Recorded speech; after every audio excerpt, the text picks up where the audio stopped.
presenters in the room as well. And just so you know that in addition to Steve, who moderated our first panel, we also have Paul Brown, who moderated our second panel in the room. So we're lucky to have a lot of continuation into this panel. And with so many different perspectives in the room today, we're sure to have some interesting dialogue and some good questions. And we're kind of counting on that interesting dialogue with our panelists in a few minutes. So to help, oh, actually, can you get down? Thank you. So here's who we have in the room in terms of all the different perspectives. And let's go to the next slide, which gives us a chance to just recap on where we've come over the past two panels. And it's helpful to have everyone understand what's informing today's discussion. So here are some key points from panels 1 and 2. In panel 1, we learned about a number of research efforts, resources, tools, frameworks, and indices. And these can help us analyze and prioritize green infrastructure projects. They can be used to locate projects to increase biodiversity, habitat, and climate resiliency, and align with other project priorities. These resources and tools can also help us connect the dots, project to project, creating green corridors throughout the region. We also learned about how a project in Austin, Texas, where incentives such as rebates were stacked to lead to robust multi-benefit projects and bring multiple stakeholders to the table. And we kind of wonder what a stacked incentive program might look like for our region. One challenge recognized was the need for a set of common performance standards for multi-benefit projects. Without these, how do we know what we're all striving toward together? And we need to understand the challenges for stakeholders to coordinate benefits that reflect priorities for biodiversity, community health, and other co-benefits. And that includes understanding the challenges and constraints agencies have in aligning their priorities with these co-benefits. These frameworks, resources, and indices, the benefit calculators, have us thinking about how we need to be measuring success years from now. And all of our panel presentations and these resources are available on our Symposium webpage, and I encourage you to visit it to learn more about the resources there and available to everyone. Go to the next slide, please.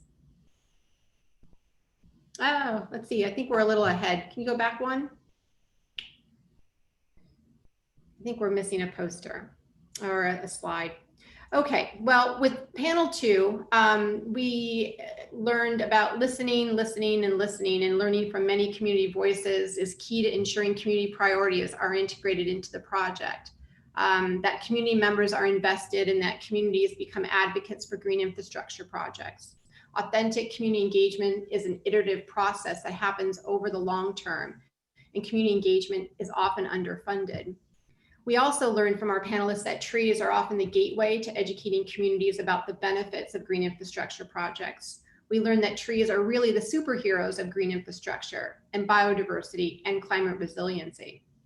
And that we need big trees, contiguous tree canopies throughout our urban landscape to really make a difference. We reflected on how as individuals we're all part of a community, and yet in some cases the benefits of green infrastructure don't always align with our individual or community priorities. And we need more data to better understand that. Community priorities are often expansive and diverse compared to agency priorities that are specific and may be constrained. And aligning these priorities is a challenge. So as we look to how green infrastructure can be designed to align with these priorities, especially now during a pandemic when our priorities are focused on keeping ourselves and our families healthy and safe. Merced Avenue and Urban Orchard are two of the many green infrastructure projects presented in our poster sessions and during our panels that demonstrate effective community engagement has the ability to align multiple stakeholder priorities and what we need to consider in going forward. And then we come to the keynote with Supervisor Kuehl. She's always inspiring, and she gave us a reality check that we're still learning the process that leads to successful projects. Measure W is the topic of many of our discussions around green infrastructure, and she made it clear that it's not a perfect process and there are opportunities to learn and to adjust, and we'll learn more about Measure W later on. We also learned about WHAM, it's a great acronym, the county's effort to coordinate measures W, measures H for housing, measure A for parks, and measure M for transportation projects.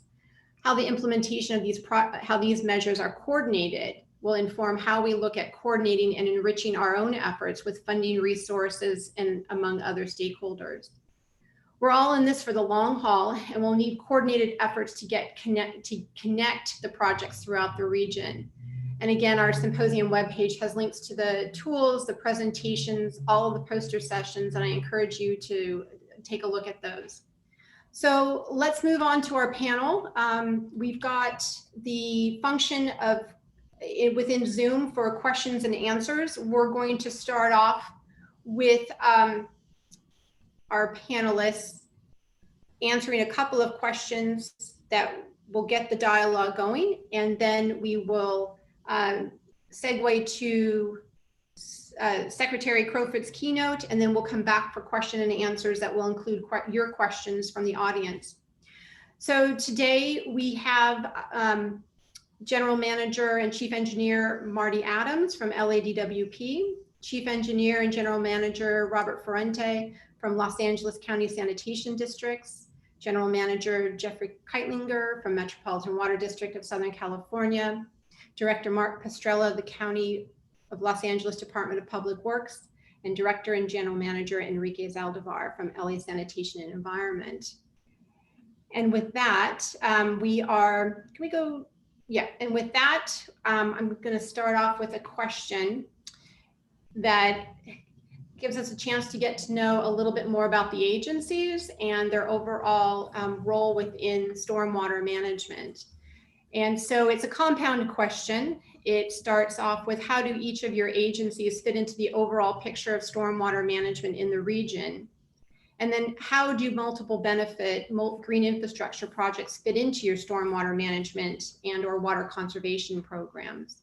And so since we always start with the A's, I thought we'd start with the Z's and start off with Enrique. So Enrique, will you start us off with your answer to that question? Well, thank you, Eileen. I'm so used to going last. I was expecting, but you did a reverse order on me. Well, thank you. I want to, first of all, thank you and the council, of which I'm a member, but Marty is on the panel as I see him now, so great to see you, Marty. With regards to my agency and how we fit into the stormwater picture, we certainly believe we're at the center of stormwater in the region of sorts, LA being the largest city in the county. In effect, it makes us a bit of a regional entity, not in the likes of County San or Mark's or Jeff's, but certainly just in size. And you know, it's one is for us to have the function of stormwater management, but most importantly is to have the passion. And what we have learned over the years, all of us colleagues in the water management space, that having a passion for the future of this region should equally drive our agencies to collaboration, to sharing best practices, to co-investing.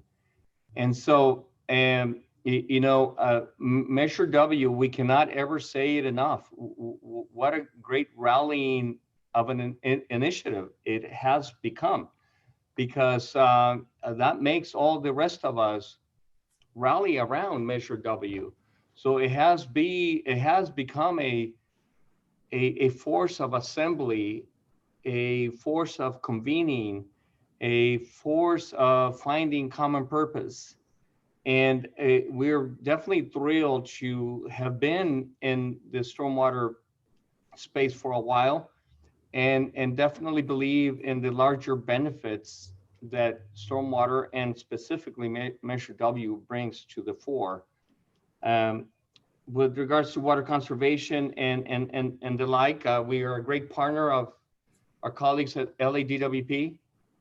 And you know, we want to be the producers of recycled water for Marty, and I think we're well positioned to do exactly that. And then carry the water conservation message on behalf of Marty and DWP all across the city. So I think we're excited about the future of stormwater, for what it will bring to communities, but also what it will bring to the local water supplies. Thank you, Enrique. I'm going to go to my right, and that's to you, Robert. Will you share with us how your agency fits into the stormwater management picture, and what does the multi-benefit, multi-agency projects look like for you? Sure. Thank you very much. You threw me for a loop. I thought you were going to go in reverse alphabetical order, but that's fine. Thanks, Eileen. We are a special district, and for those of you not familiar with the sanitation districts, we do manage wastewater and solid waste as well. We serve a population of about 5.5 million people in 78 cities throughout LA County. With respect to stormwater, our interaction with stormwater really began 25 years ago, working with LA County Public Works and the city of Long Beach, putting in a lot of dry weather diversions along the coast, principally to protect the beaches and to improve water quality near storm drain outlets along the beaches. And that has proven to be very, very successful in the locations where we have them throughout our area. And I know the city of LA has a number of those types of diversions too. But really with the MS4 permits that our cities are facing, that has ramped up with the 2012 permit. In 2016, there was a state bill that formalized our ability as a sanitation district to manage and treat stormwater. And it became clear with the tremendous challenge that stormwater is for our cities that we needed to be involved and lend our expertise. And one of the interesting things is, of course, many of you know we have separate storm drain systems managed principally by the county, but also by cities on their smaller systems. And of course, we have a separate sewer system.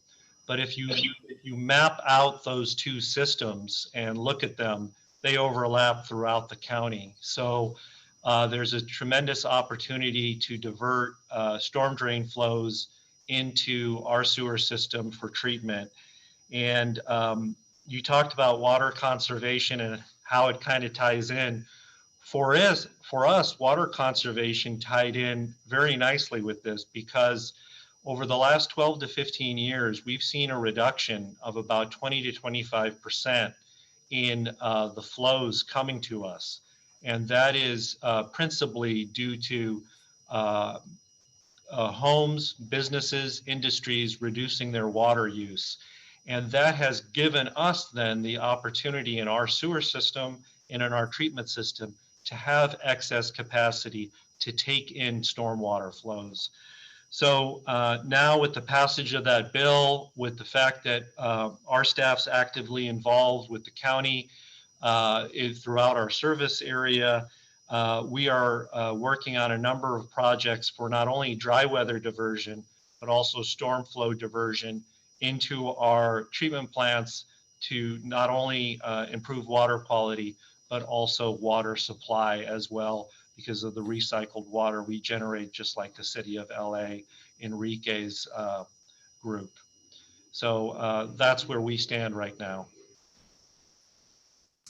Thank you, Robert. I know that there has been some collaboration amongst all of you, and we're going to get to that in the second question. So from Robert, given that we've got the sanitation districts at a larger scale, I'm going to go to Jeff to kind of share with us, kind of keep us at that large scale, looking across the region, and then we'll kind of scale down from there. So Jeff, can you share a little bit about, or share with us, where stormwater management fits into MWD's programs? So thanks, Eileen. Just a little backdrop on who Metropolitan is and what we do. We're the regional water importer and wholesaler for the region. Our our main sources of supply are the Colorado River and Northern California through the State Water Project. And our service area covers 6 counties here in Southern California, 19 million people across that 6 county. That's 1 in every 2 Californians, 1 in every 16 Americans here in Southern California. So quite a large population base. What we really found in the early 1990s was the first time Metropolitan had to ration water. And it was the time that our basic growth had outstripped our total available imported supplies when we go into drought.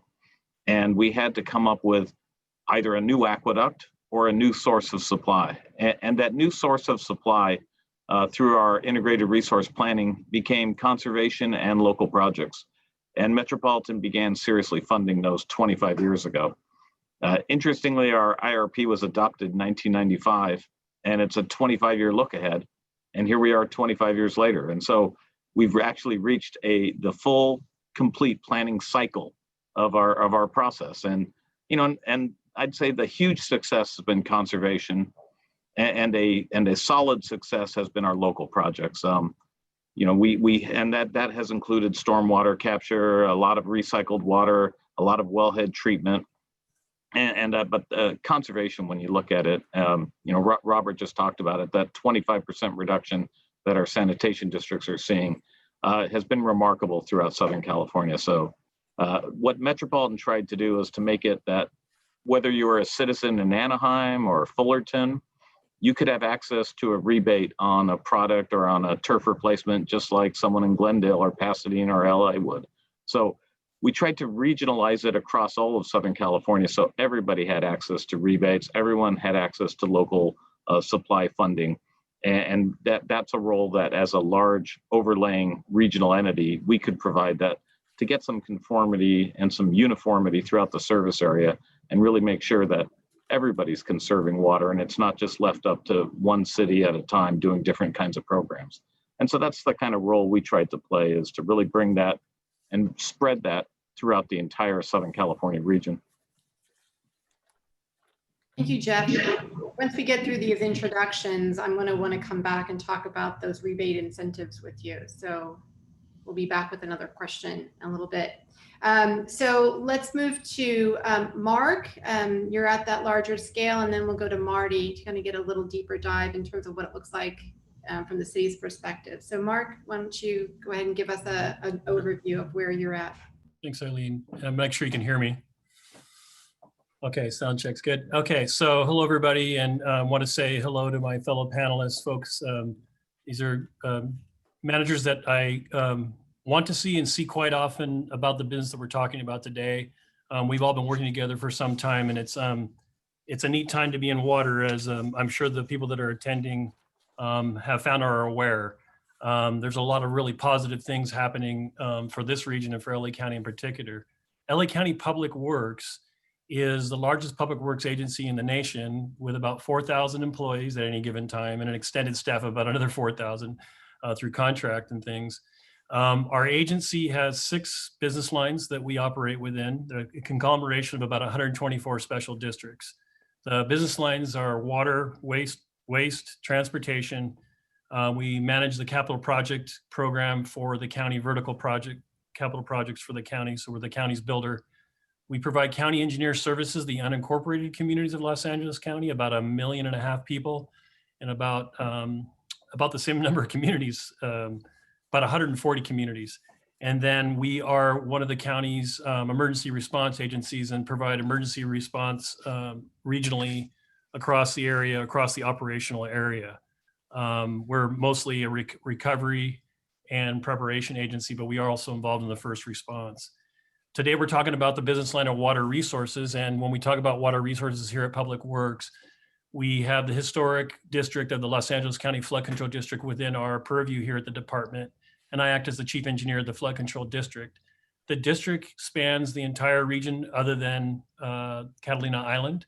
It serves about 2.5 million parcels and serves, other than Catalina Island, we also don't serve Palmdale or Lancaster, but everywhere else in between, including all the cities represented, the flood control district represents, and we maintain flood control infrastructure and water conservation infrastructure that is at a scale that's probably, a scale to not as large as some of the federal ownings or Met's ownings, but at a scale that's very large. 14 major dams, 27 spreading grounds, about 2,500 miles of underground storm drain, with two co-equal goals of flood protection and water conservation, water replenishment for the area. We've done that for about 100+ years. And so we are considered the largest sort of stormwater agency in the region.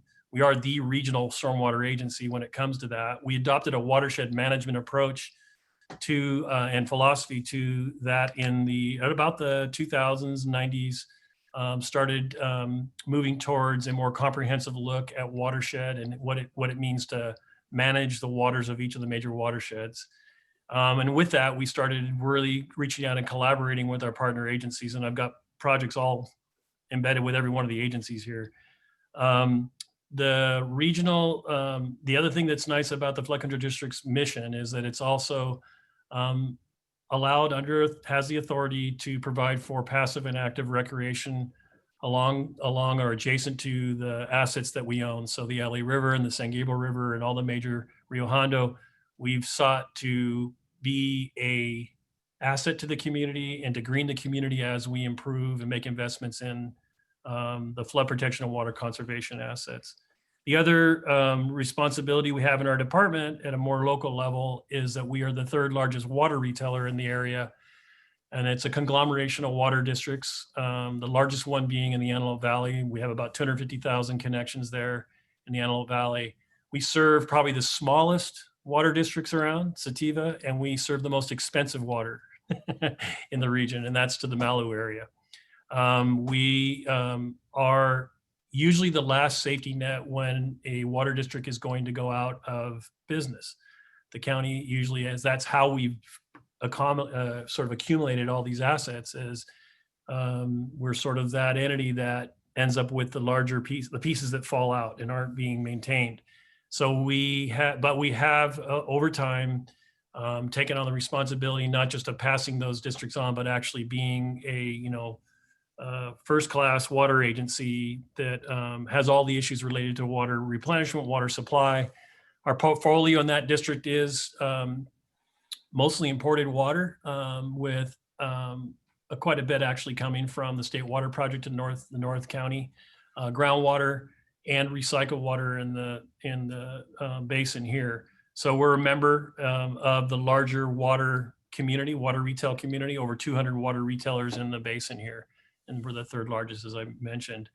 The agency, in terms of integrated projects, and as I said earlier, we took this approach some time ago to look at integration of our water projects across multi-benefit projects, if you will, across our portfolio, and basically have a policy in-house that no project can be a single focus project. And although, our maintenance and rehab ones are not usually in that area, we try to turn every project into some form of a multi-benefit project, whether it's just the two co-equal goals of water conservation and flood protection, but going beyond that, water supply and greening, and even have incorporated today sewer and as well as transportation projects in the projects that we're currently in our portfolio. And we keep trying to grow that. The agency is ideally suited to lead and facilitate multi-benefit projects across the region, first because of the size and because of our service area, which is the whole county, but also because we serve as a pilot entity within the unincorporators, but also because we are invested in and see that regional projects and integrated multi-benefit projects are part of our charge, is to be regionally focused and to be see ourselves as that facilitator. Sometimes we don't have skin in the game other than just wanting to make sure that we facilitate integration of the infrastructure for LA County going forward. And so we'll get into, I know, some examples of that integration going forward. But pleasure to be here, and looking forward to interacting with the rest of the panelists. Thank you, Mark. We've got a lot of overlap in these agencies, and this is sort of where this integration comes in, which is something that we're going to want to explore in this next question. But before we get to that question, we got to end with Marty. So Marty, you have the floor to share with us sort of where LADWP fits in with all of with all these other agencies. Thanks, Eileen. And I'm sure Mark wants to gloat because he got called bigger than us. So that's that's a long Not true, not true. long personal rivalry. But so, it's interesting when I think of where LA Water and Power fits within, stormwater and what our role is. I would describe our role as the benefiter. I think whereas, Mark has distinct responsibility to make sure the floods are controlled and stormwater is controlled. Enrique has distinct responsibility for water quality running off of our streets in terms of how it affects the environment, as well as issues of stormwater, because when a storm's clogged into, the corner and it's backing up in the street, it's his Vector truck that's out there trying to clean out the storm drain. So, our responsibility is very different. Our role is different. Is that we're the ones who have benefited from the watershed that is in the city of LA. And this goes way back to, long history ago, but back to the King of Spain and the water rights given to the city of LA for the LA River and its tributary watershed. And so as the holder of the city's water rights and the manager of that water has always been a critical part of the water supply for the people of LA. And so you can go back to the days of the Zanjeros and, the Zona Madre that goes into Alvera Street, and back to William Mulholland, who started as the ditch digger, routing water in LA, the big water wheels on the LA River that Lauren Bond and Metabolic Studio are looking to replicate down by the kind of the Narrows here. And so there's a rich history of local water as part of LA's water portfolio for drinking water. And so we manage that. And as that water has gone away from the surface water of the old days to underground water, it's that underground water that's become very precious to us. And so stormwater, in our mind, is something that we've seen historically come to the city, but now it comes mostly by going into the ground and becoming groundwater for later on to be pumped out and to be used as part of the water supply. And so stormwater management is really critical for us. And our partnerships with the other agencies allow us to do a better job than what we could do by ourselves, because we take everyone's responsibilities and we merge those together to make bigger and better projects. Even if you go back to the 40s, when a lot of the large spreading grounds were formed, we have some that the city of LA owns that we've operated for a long time. The county, it's county flood control at the time, had their own spreading grounds that they operated, but they spread that water on behalf of the city of LA and became part of the drinking water supply that we would later rely on. And so, when I think about green projects and how those fit in, I look at the San Fernando Valley, and I realize, we're not going to take another block of houses in the valley and scrape them down to dirt and wait for it to rain and spread the water. And so, we need new projects to catch the water that we don't catch now. And there's a lot of water that we don't catch now. And that's those small green infrastructure projects. Years ago, I said, there's always a death by 1,000 cuts. I said, we're gonna have life by 1,000 curb cuts. We're gonna need a lot of small projects that go and catch the water where it is, either catch it before it goes in the street or get it quickly out of the street. Because once it enters the storm drain system, it's very difficult to catch that water and put it to beneficial use. So there's a lot of projects that we have to work on together, kind of combining everyone's role as public agencies to really make this local, water a reality. And in terms of what does it mean for us, we're looking to have, by mid 2030s, 2035, 2036, ideally 70% of the water we drink in LA will be locally generated. And so to do that, we need a lot more stormwater capture. We need about 150,000 acre feet a year of stormwater capture, which is more than double of what we do on a wet year right now. That water hits the streets and it goes away so fast, but we have to do a better job of catching it and putting it into the ground where we can use it and save it for the future. At the same time, as Enrique talked about, we're working on Operation Next, which is this project to recycle 100% of the city's wastewater through the efforts of LA Sanitation to create, really super clean water and then get that back into the mix. And at the same time, continue our great record of water conservation and reduce our demands by another 25%. So but the stormwater plays a real critical role in how we move forward as a city, really to meet our goals for sustainability. Thank you, Marty. I think you kind of touched on a couple of different topics here, and you all have that we're wanting to get to. And I'm thinking we're going to get to those by looking at some of these multi-benefit projects and multi-agency projects that you all have kind of alluded to. And so I'm wanting to go from like small scale to large scale, or large scale to small scale, and there's a lot in between. and keeping in mind that we've got a lot of projects that have been in the ground already for years. And so what I'm asking you to do is share with us sort of a multi-benefit, multi-agency project that was a success or not, because there's a lot to learn from those projects that weren't as successful as we envisioned them to be. And most importantly, what are the lessons the lessons learned that can inform those future projects or are already starting to inform those projects? So I kind of want to, I'd like to start with Robert at this point, because you've kind of given us sort of this new, this different perspective and sort of how your agency is coming at it. And then we'll kind of stay at that larger scale and we'll kind of scale back down to Marty, because I'm wanting to hear about these.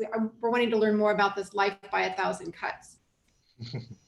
All right, thanks. And I think I have a pretty good project which really illustrates kind of the multi-agency, multi-benefit direction that we're kind of headed into.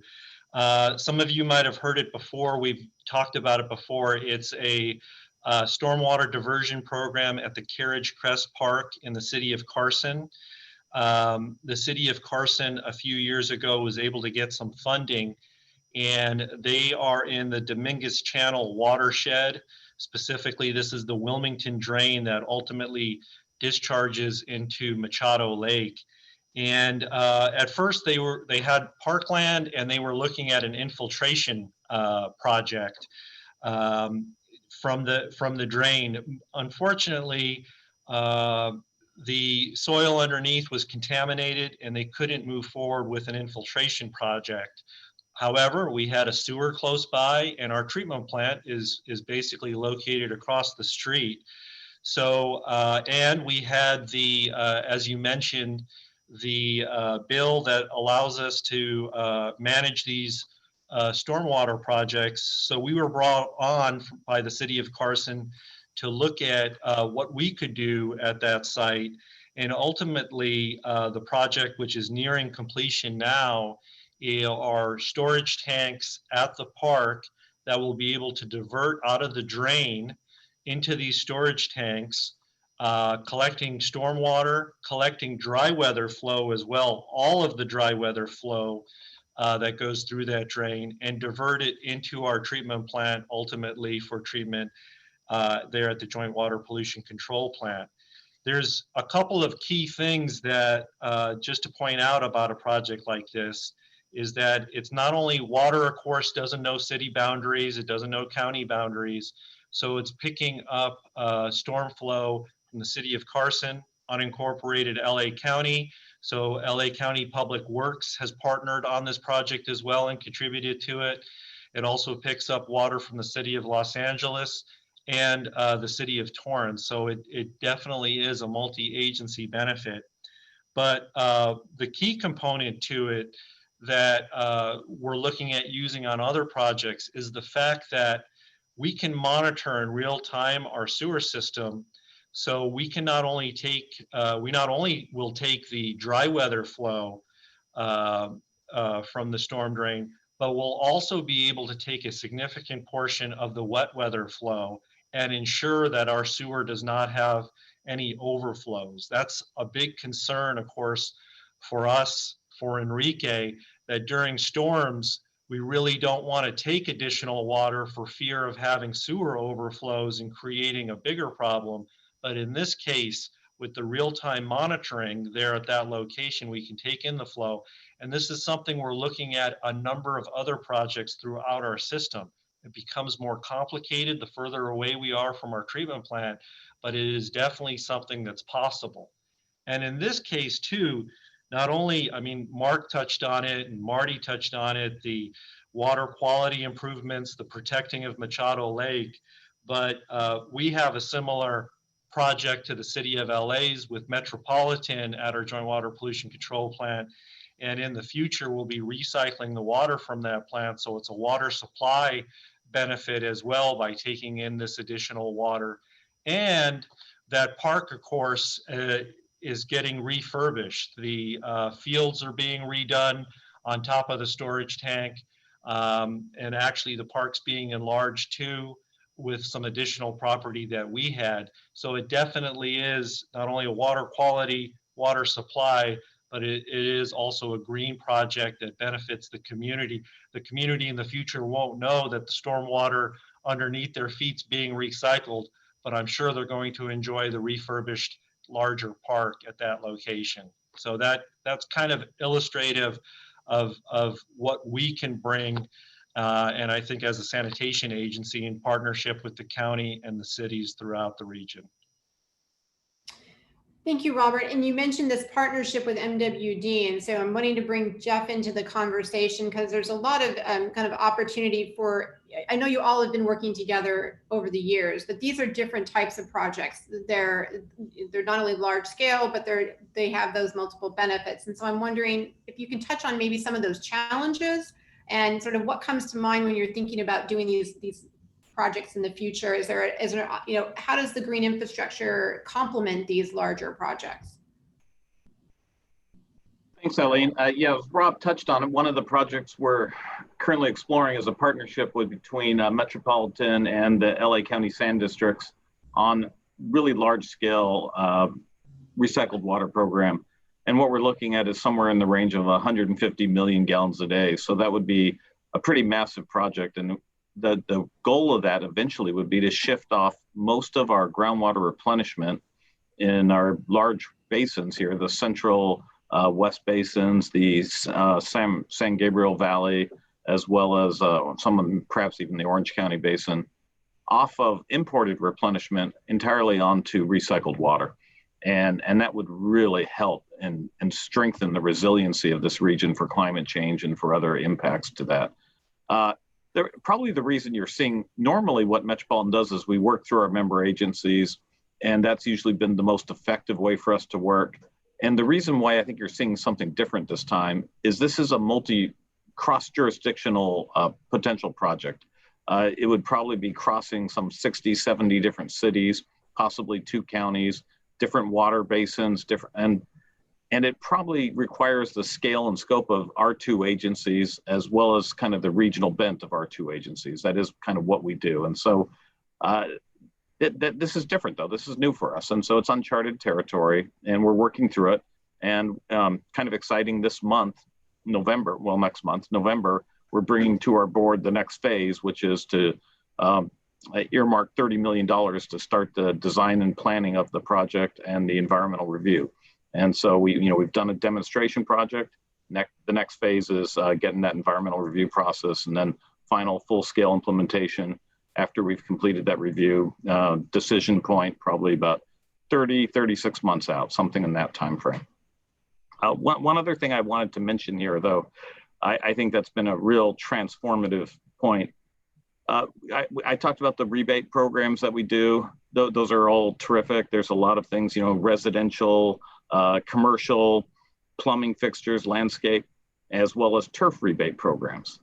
What we're seeing right now is remarkable how low our demands are. Our water demands are at the scale of the early 1980s. We've pushed down demand 30 some years lower than they were just about 5 years ago. And we're not seeing them rebound. And I think one of the keys to that was over the last 5 years, Metropolitan spent $500 million on these rebates, but we'd only really targeted about 25 million of that originally for turf replacement. And we ended up spending about 300 million on turf replacement because of the tremendous drought in 2015 and 16. And we're not seeing a rebound in water sales that we typically see after we get past a drought. And I think that's because you've really seen a permanent transformation of outdoor land use. The governor wanted 50 million square feet of turf replaced statewide. And in Southern California, we replaced 170 million square feet of turf. And that's a fundamental transformation that we're seeing in remarkably lower water use. That's really going to really help the resilience of the entire region. So those water, certainly the rebates are incentives, right? And those are key incentives for folks to conserve water and think differently about how we're managing water in our landscapes. And I'm wanting to get to these 1,000 curb cuts that Marty has mentioned, because what we do with what we do with our landscape after that turf is removed has a big impact on climate resiliency. And what does that look like? So I'm going to come back to Marty, but I want to kind of keep you here with us, Jeff, to share sort of what have you learned from those rebate projects that we want to keep in mind going into other incentive programs? Because as we heard in panel 2, or I guess it was panel 1, when you stack up some rebates or some incentives, you can really start to see some additional benefits come through, and it helps to kind of think about where those projects are focused and where we might, what we might be thinking about in the future for these larger incentive programs. So just one real quick lesson on the turf replacement. I mean, originally it started out, a bucket of water saved is a bucket of water to kept. So we were just first come, first serve, everybody help yourself. And a lot of it was used in golf courses and industrial uses without caps on it. And what we saw is that there's a real educational and sort of a rolling effect if you have lots of projects that people see and then they want to change on their own. And so then we started putting caps and tried to get not just volume of turf replaced, but number of actual physical projects so that people would see them and say, I like that native landscaping. That looks pretty good in the front yard. And what we then saw were not hundreds, but thousands of projects throughout our 6-county region. And what was pretty fascinating is going back into it, looking at the dispersal, pretty uniformly spread. Los Angeles matched us, so you had higher usage in Los Angeles because those homeowners got even more.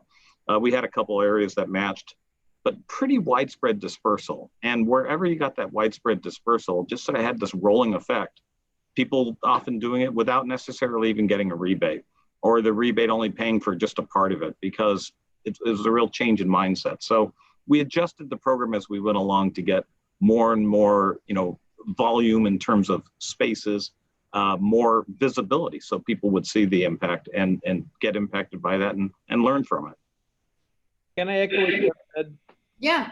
So, Please. I mean, Jeff's totally on target. I mean, when it got down to trying to spread it out, it became more normal. It's almost like solar panels on roofs where we had to do huge rebates, and now there's no rebates and people do it anyway.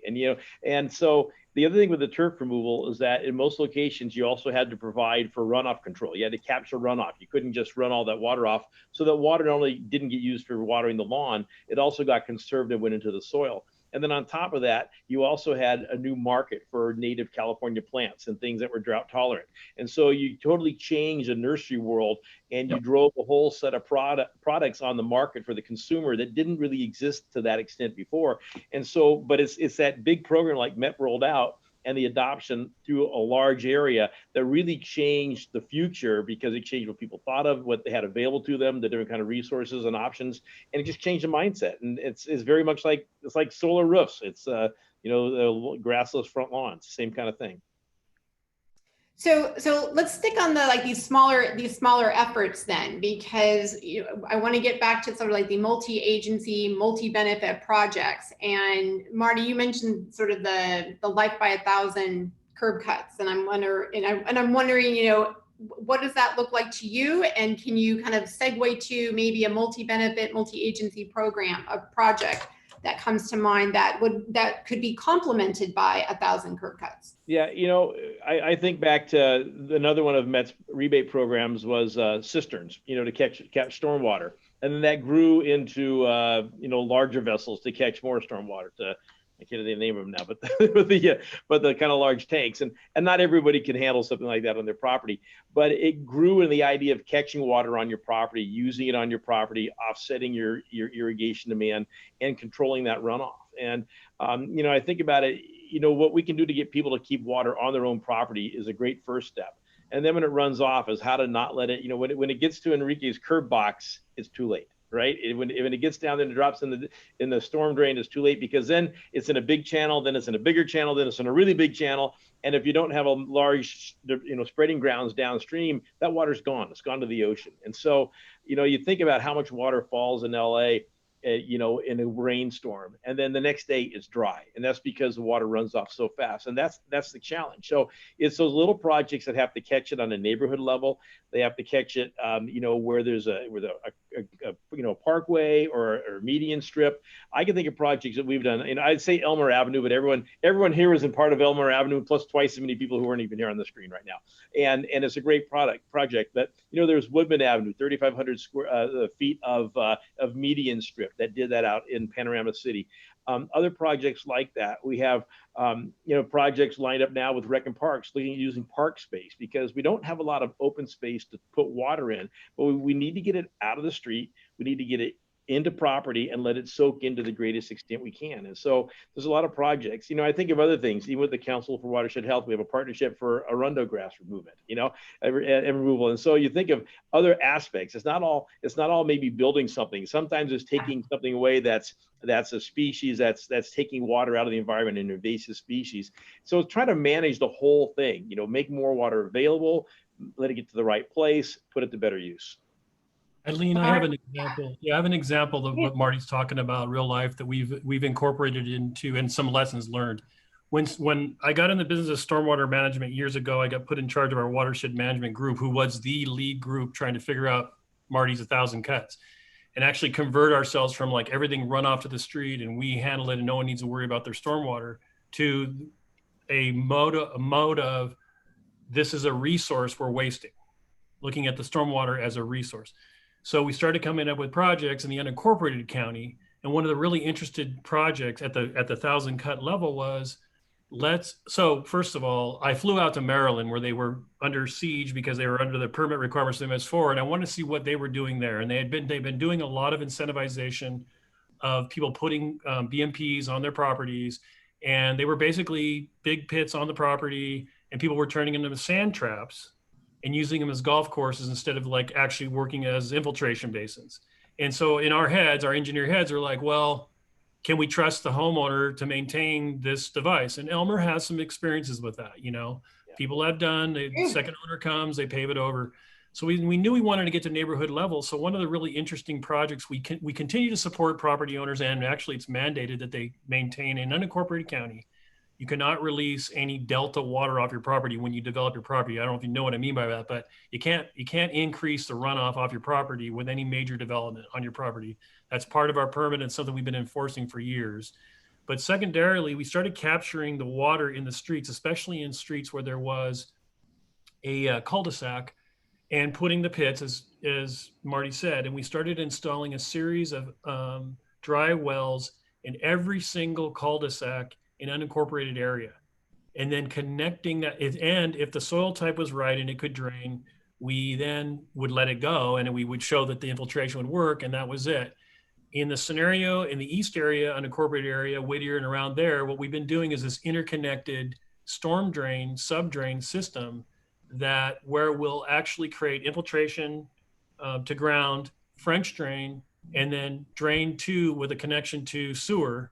And it's usually county sand, and making this connection, or run it to the river system, run that subdrain system to the river system upstream of where our infiltration basins are, or our spreading grounds are, one or the other. So it's funny that you mentioned it, Marty, because like I went out and saw these 1,000 cuts, we're making the curb cut, they're putting a dry well in, they're making a French drain, whatever combination of things to get that dry weather runoff, usually, because the heavy storms we can't really hold those up. And we're at like 50% of county unincorporated streets with some kind of system like that. And the standard is one of the key things, lessons learned is, if you build a street, it has to have a stormwater component. We are not allowed to do a major rehab project in county streets. And we have I'm the road commissioner for the county. So like, hey, the standard is, we're not going to let you rehab the street without addressing the very valuable stormwater that's in your street. And remembering to the audience that the way that the flood control district designed the way to drain the basin here, we not only size the channels, but we size the street system to carry a major portion of the floods that run through LA. That's why in so many of the areas you see these high curbed areas, they are part of the equation to drain the basin of its 100-year flood. And so streets and street storm drains play a major component of flood protection. And then we're converting that sort of microsystem into a capture system on top of that, which was always like forbidden ground, right? You weren't allowed in the street. The road guys didn't want anything to do with the flood.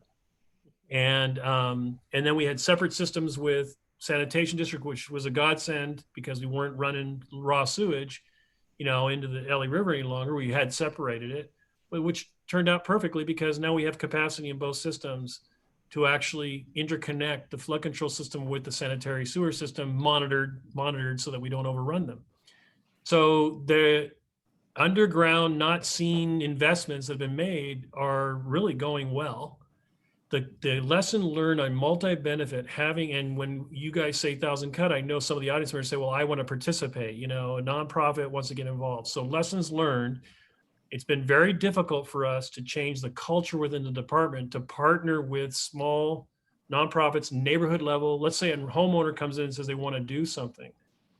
And usually what we do is, well, we'll take that over. Or no, you can't do that because it'll be unsafe for you, or you won't maintain it. This has been one, and I mentioned the Maryland experience. We continue to have that experience, those lessons learned, that if you don't maintain these systems, O&M are not maintained, the efficacy of what you originally proposed is going to be lost. And these systems are really close to the margins. They're very expensive. It's very, as far as water, the value of the water we're capturing, you wouldn't make this investment unless you lived here in Southern California or the water ethic just became, because the cost of every drop of water is tremendous. It's way expensive. Eileen, if I may, as the only stormwater retailer in this panel, I think I should be able to speak what happens at the street level. And, to us, it isn't so much whether it's 1,000 curb cuts, but it's 1,000 points of contact and 1,000 points of intercept. Just in 2 weeks, we're going to be rolling out our rain barrel giveaway throughout the city. Now, you talk about what a homeowner can do at the very retail level, and where it has a transformative impact, as Jeff indicated, to the psyche of the resident. When you capture stormwater in a rain barrel, it's not for drinking, as Marty knows, but it's for maintaining whatever drought tolerant landscape that they do have. But think of what that also does. That also connects with the low impact development work that Mark and us have for any runoff from any property, commercial, residential, or industrial. Now it's a requirement, but if we are able to flip it into a good thing, then we don't always have to be the bad persons imposing fees or requirements. Yeah. So now I want to, if I may, also address the point of a project that is significant for us that has all this collaboration among agencies. Please. Robert prompted me to talk about Lake Machado. Lake Machado is one of those iconic projects funded by Prop O. We have had the benefit of Prop O over the last 15 years to have given us this incredible knowledge base that did inform Measure W to a large extent. But Lake Machado, it's for us is talk about providing a community benefit. Lake Machado, in addition to being a park, it's a place of gathering. Thousands of people gather in and around Lake Machado in the presence of a body of water. Now, interestingly, this is the few projects in which I can talk in the scale that most of the other folks here can talk, in square miles of drainage area, Mark, square miles. There you go. Because, it's like, or in this case, 13,000 acres of drainage area into Lake Machado. Generally, these projects don't reach that scale, but Machado does. And so the collaboration there with County Flood Control and LA Public Works and many other surrounding cities, amazing. Most of the funding came from Prop O, but the county pitched in, the small cities around Lake Machado pitched in, and talk about sustaining a large piece of green infrastructure throughout the year, not just in in dry weather or in wet weather, but throughout the year. So we're working with Marty of being able to supplement the water supply to Lake Machado with recycled water. Because, you know, as we know, thanks to water conservation, Jeff and Marty, there's less flow during dry weather.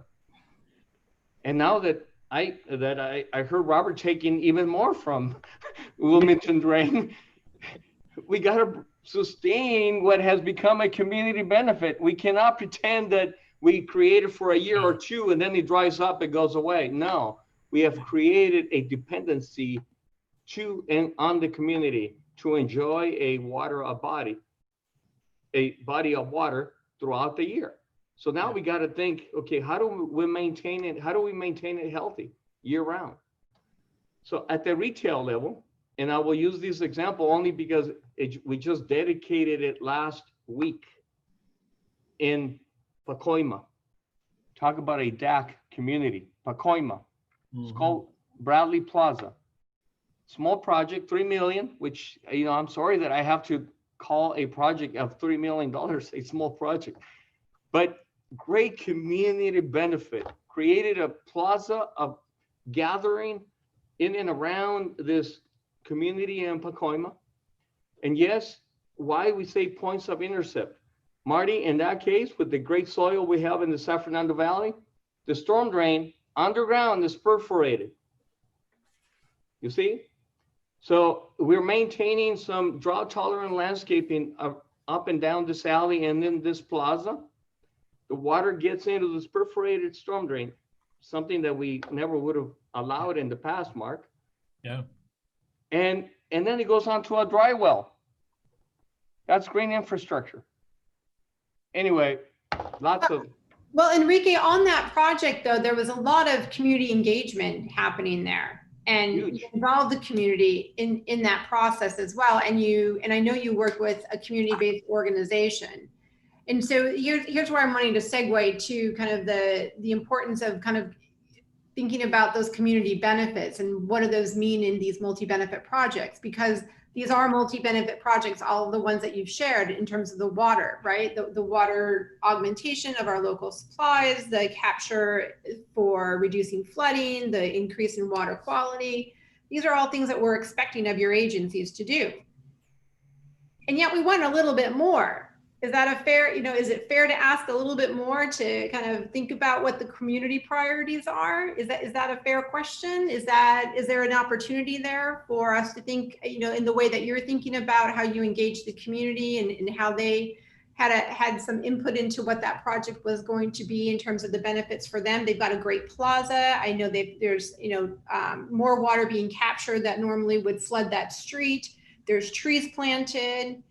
How do we, and then I'm going to add in, what I will say in that particular project, as it could be the case in most other projects, not only were the community-based organizations partners, they are actually the drivers.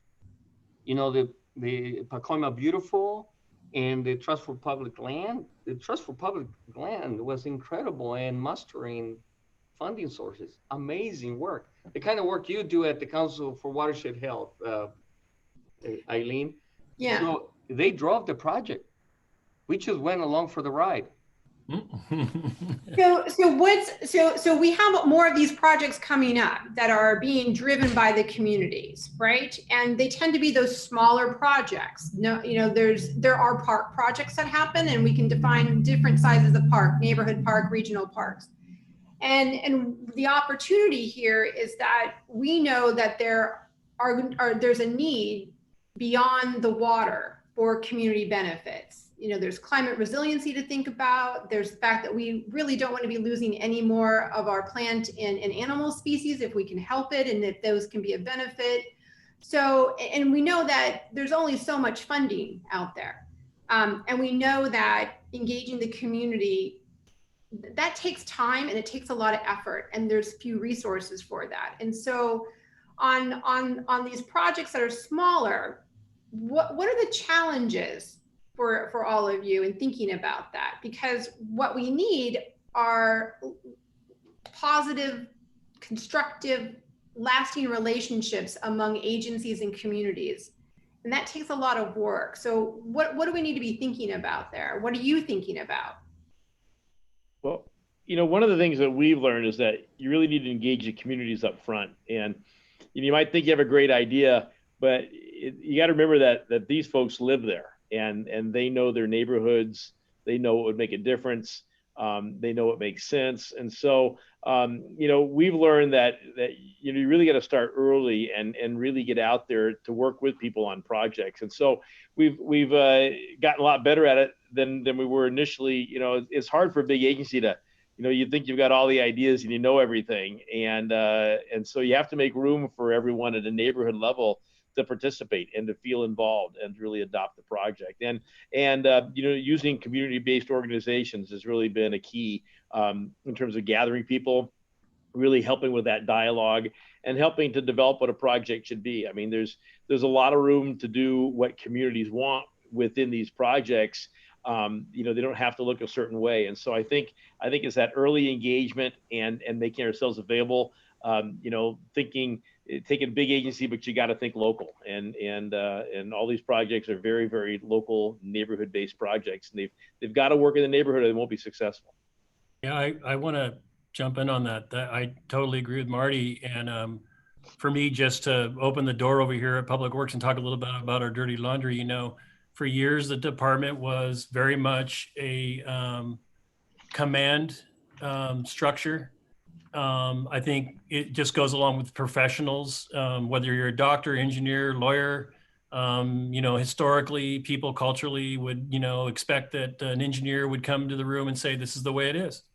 And sort of the expectation was you had all the answers.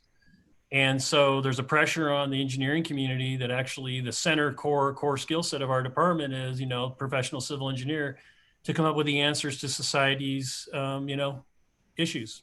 Physical issues at least, the civil issues at least. And, those folks are brought in and culturally told, hey, you got to be the answer man or woman. They're going to go into a silo and try to figure that out. And we have done a ton of work, and there's been a lot of heartache over it, frankly, to incorporate the value of community awareness into our organization. So we call it community awareness, and we know it's physically almost nearly impossible with a land area of 4,000 square miles and 27 different languages spoken.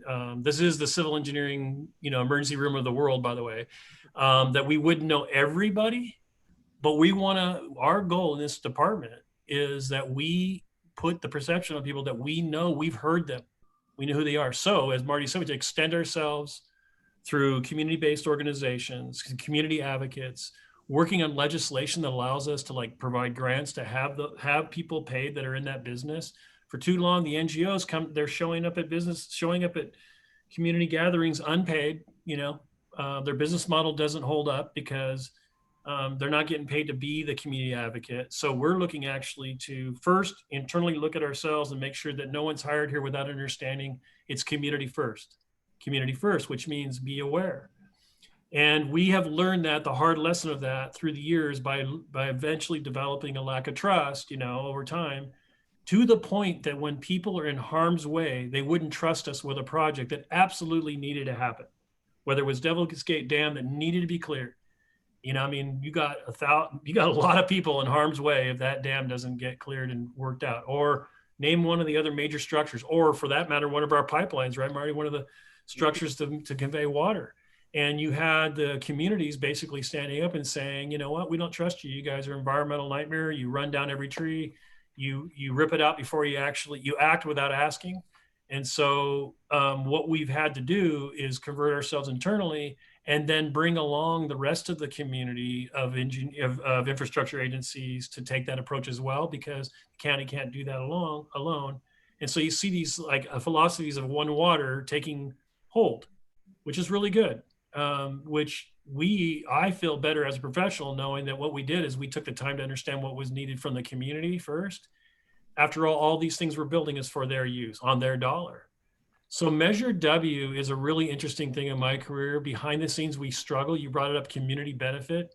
I don't know, Eileen, if you sat in any of those sessions, but trying to define what a community benefit is. Yeah.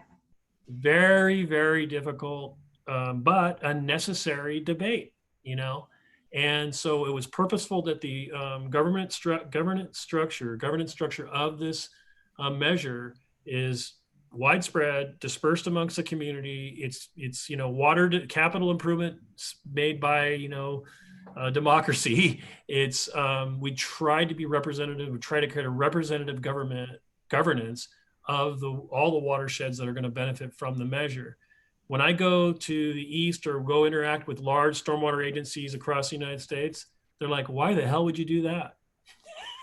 They can't believe that, well, I tell them this is coming, because if you think you're going to keep operating this way, the way you are now, you're going to find it, and they're already finding it out. Their flood control systems are undersized.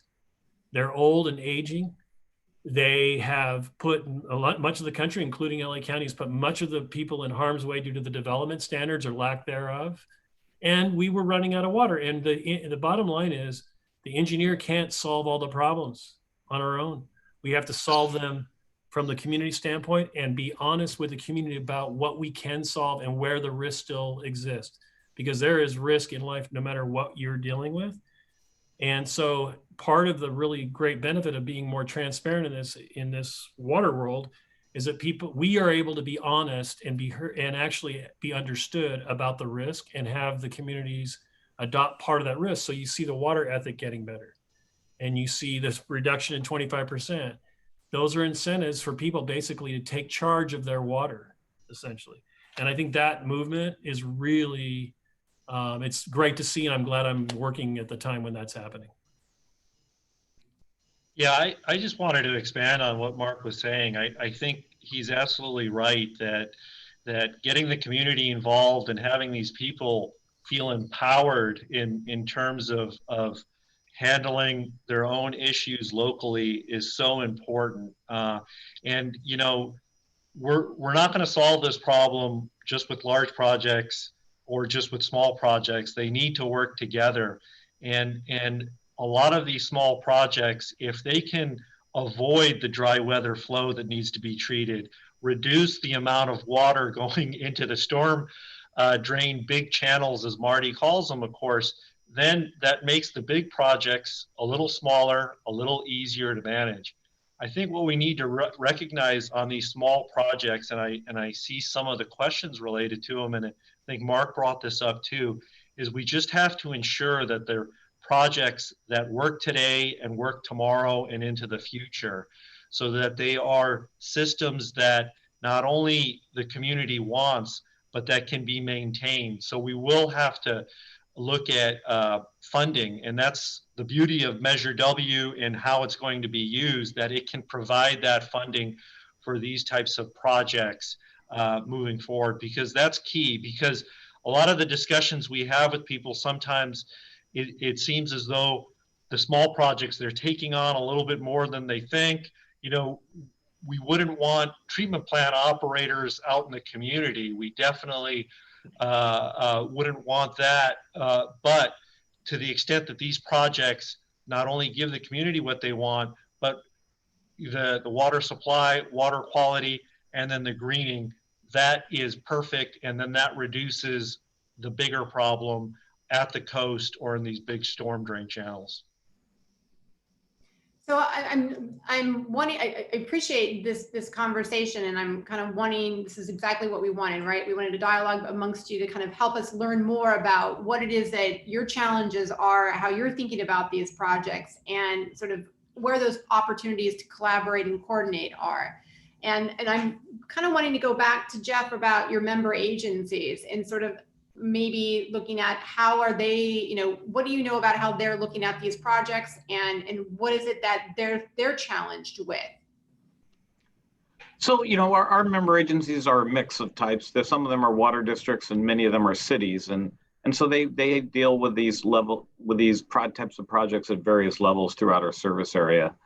There's a lot of good work they're doing in terms of, working locally. And that's kind of how Met tries to work through it. We try to help them, with funding and move the big projects along, and then they can work with the local community and really work with them on what makes sense for that local community. And so we bring the big projects, develop the water supply, have them come to it, and then work with them on funding and help for their local recycled projects and things like that. Also really want to work with, we've set up a lot of programs with our member agencies on education. I see a lot of your questions in the Q&A are about education and bringing them in. And we've been working with the landscaping people on really trying to get, how do you maintain that new California friendly landscape? Where can you get the right kinds of plants for our Southern California climate? And we've really been trying to work with our member agencies and setting up that community education, because I think so much of that stems from that, and that really helps drive that. And that's the kind of thing we can really do. And what I try and set as what I think a role that Met can play, because I think the local agencies know their local area better than we do.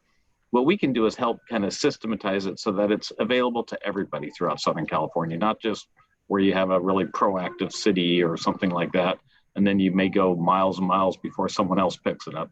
We try and pick it up and make it available so that, all Southern California can really benefit from it.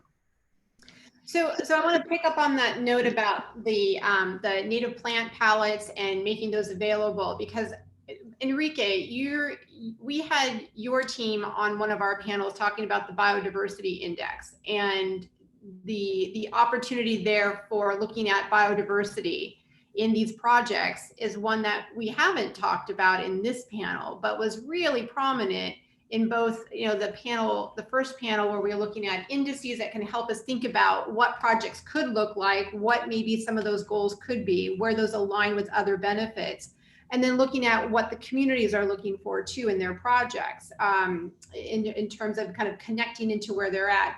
So I'm wondering if you can speak a little bit about how you're looking at this biodiversity index in relationship to maybe some of these stormwater projects, because you certainly have a number of projects that have, landscaping that is representative of where we live here in this Mediterranean climate.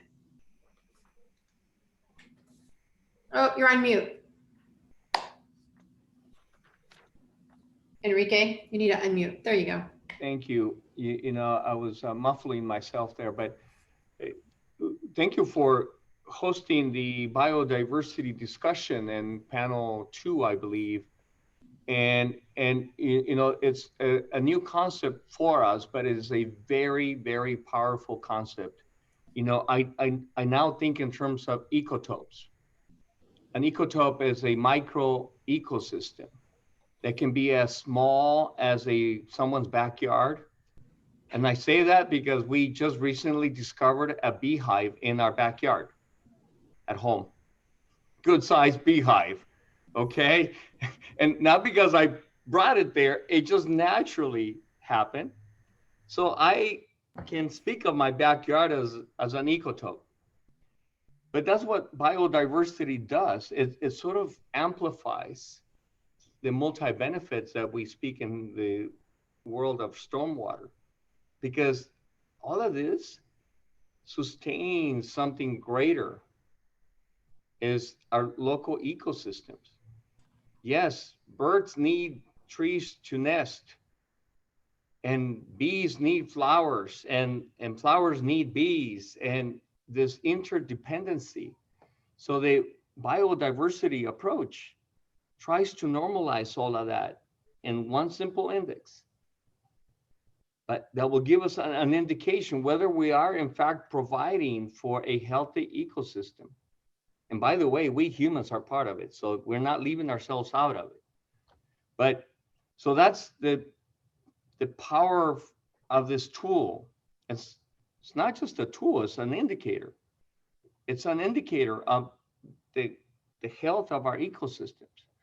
And so whether it's flora or fauna, the LA River being probably the largest ecosystem in our region, will have its own index at the ecotope level. And so as we roll this out more profoundly, as we collaborate with all of the agencies and all of the nonprofits who have really taken up to this value of biodiversity, I think we're going to see its incredible value across many layers, water for sure, air, flora, fauna, you name it. Well, I think Eileen, practicing in watershed management, and one of the lessons learned we've had is the critical nature of the landscape, that how intertwined the landscape is that we choose and how we lay out that ecotope that was brought up to the benefit of the creatures that are there as well as humans. You look at the Dominguez Gap project that we did years ago. We learned a lot of lessons about how the plant life works interdependently with the water system and with the humans there. Keeping dogs out was one of the big things, but you know, this whole the dogs loved to jump in that water, and then the people came with their equestrian horses and they started running through the water there too. I'm like, oh my god. And then I couldn't mow the landscape, but it was supposed to be a filter, you know. So there's this whole thing. We really fumbled through that in the early years, but yes, the absolute importance of the biodiversity and how it interplays what we're trying to achieve here, critical. You know, this gives me an idea for a new word.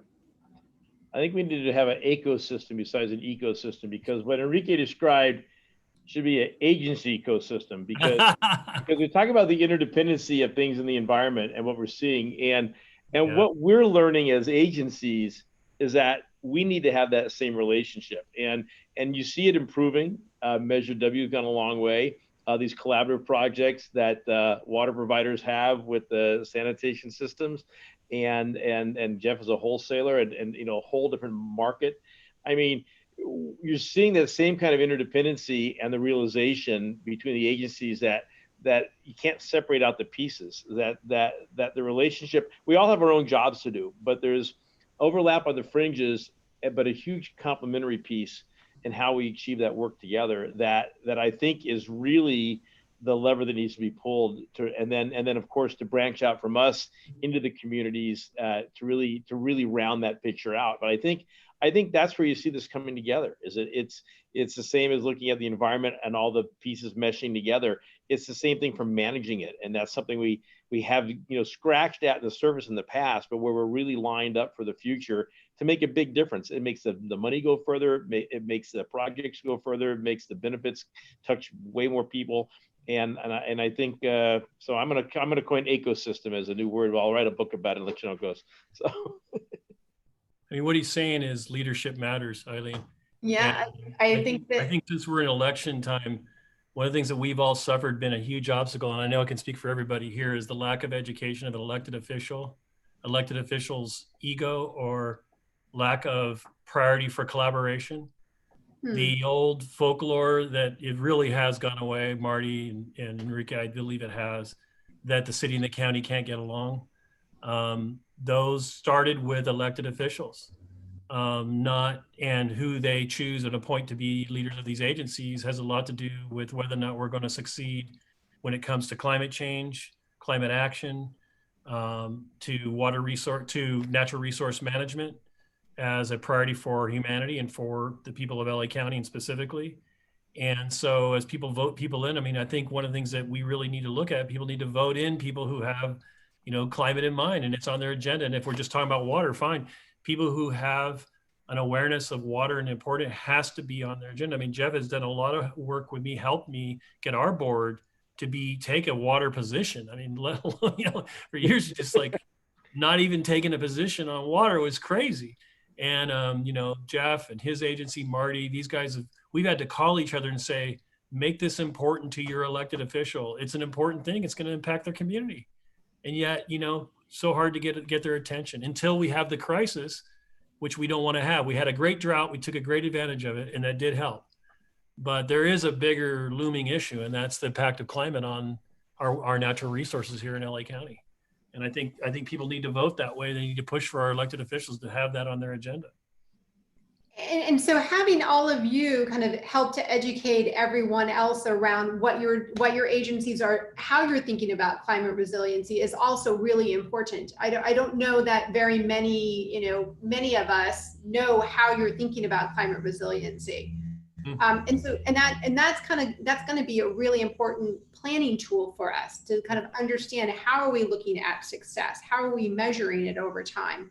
And what's the role of green infrastructure in developing climate resiliency? And it looks like we have Secretary Crowfoot join us, which is a great segue. Great segue. Kind of like what he has been talking about. So why don't we're going to come back and have some more questions for you from the audience, because we haven't had a chance to get to that. But I'm going to pass it to Steve, and Steve will pause the panel here to welcome Secretary Crowfoot. Okay, great. Thanks, Eileen, and good afternoon, Wade. So Wade Crowfoot is the Secretary of the California Natural Resources Agency, and he really brings a valued perspective on sustainable water management and climate resiliency. I mean, he spent the years, in his work with the Water Foundation, and even with his current position as Secretary, leading a variety of ambitious initiatives, and that's reflected in the water resilience portfolio, building climate resilience, cutting the green tape with regard to getting, restoration projects moving and in the ground. And, he also is hosting a speaker series focused on emerging issues, including investing in nature-based solutions to build climate resilience. So I encourage you to take a look at that on the resources webpage to get more information on that. We're gonna ask Wade to have a few remarks about what California is thinking and some of the things that he's leading, and how does that fit into the things that we're doing here regionally. And then we'll ask a few questions of Wade, and then he will certainly be available to join with the panel and talk back and forth on things going forward. So with that, we're very pleased to introduce Wade Crowfoot. Thank you, Wade.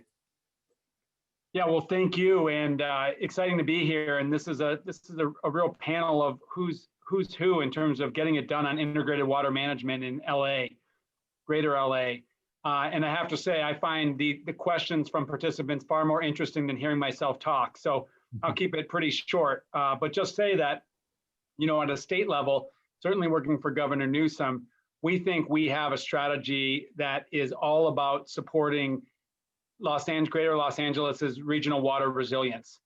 And, from our perspective and what I know about the work that you're doing, certainly including Measure W and water recycling and supply diversification and deepening efficiency and conservation, in many ways, your huge metropolitan area, which, LA County would be the 9th or 10th most populous state in the nation if it were its own state.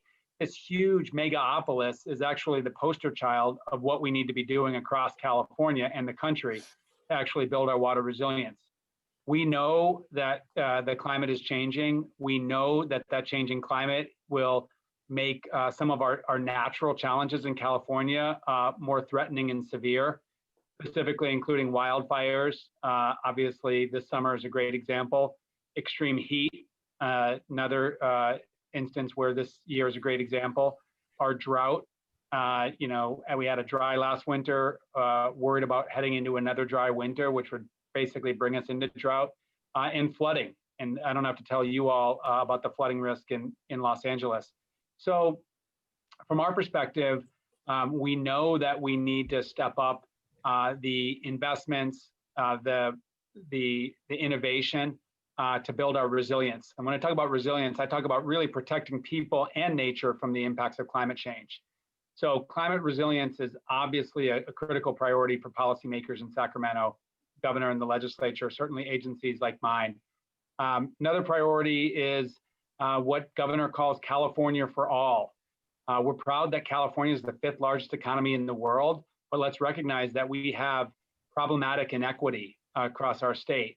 And in our Natural Resources Agency, what we realize is that all California residents do not have equal access to these incredible natural resources and open space and parks that some of us are able to enjoy. That's another critical priority. And then the third that we really work a lot on in California, or I should say in our agency, is biodiversity and nature. And the governor lifted this up in a recent executive order. We talk a lot about this planetary crisis of climate change, but there's another planetary crisis of mass extinction. And there's this effort to protect 30% of our planet by 2030. The governor's recent executive order calls for us to conserve 30% of our land in California and coastal waters by 2030. really with a nod to addressing both climate change and maintaining biodiversity.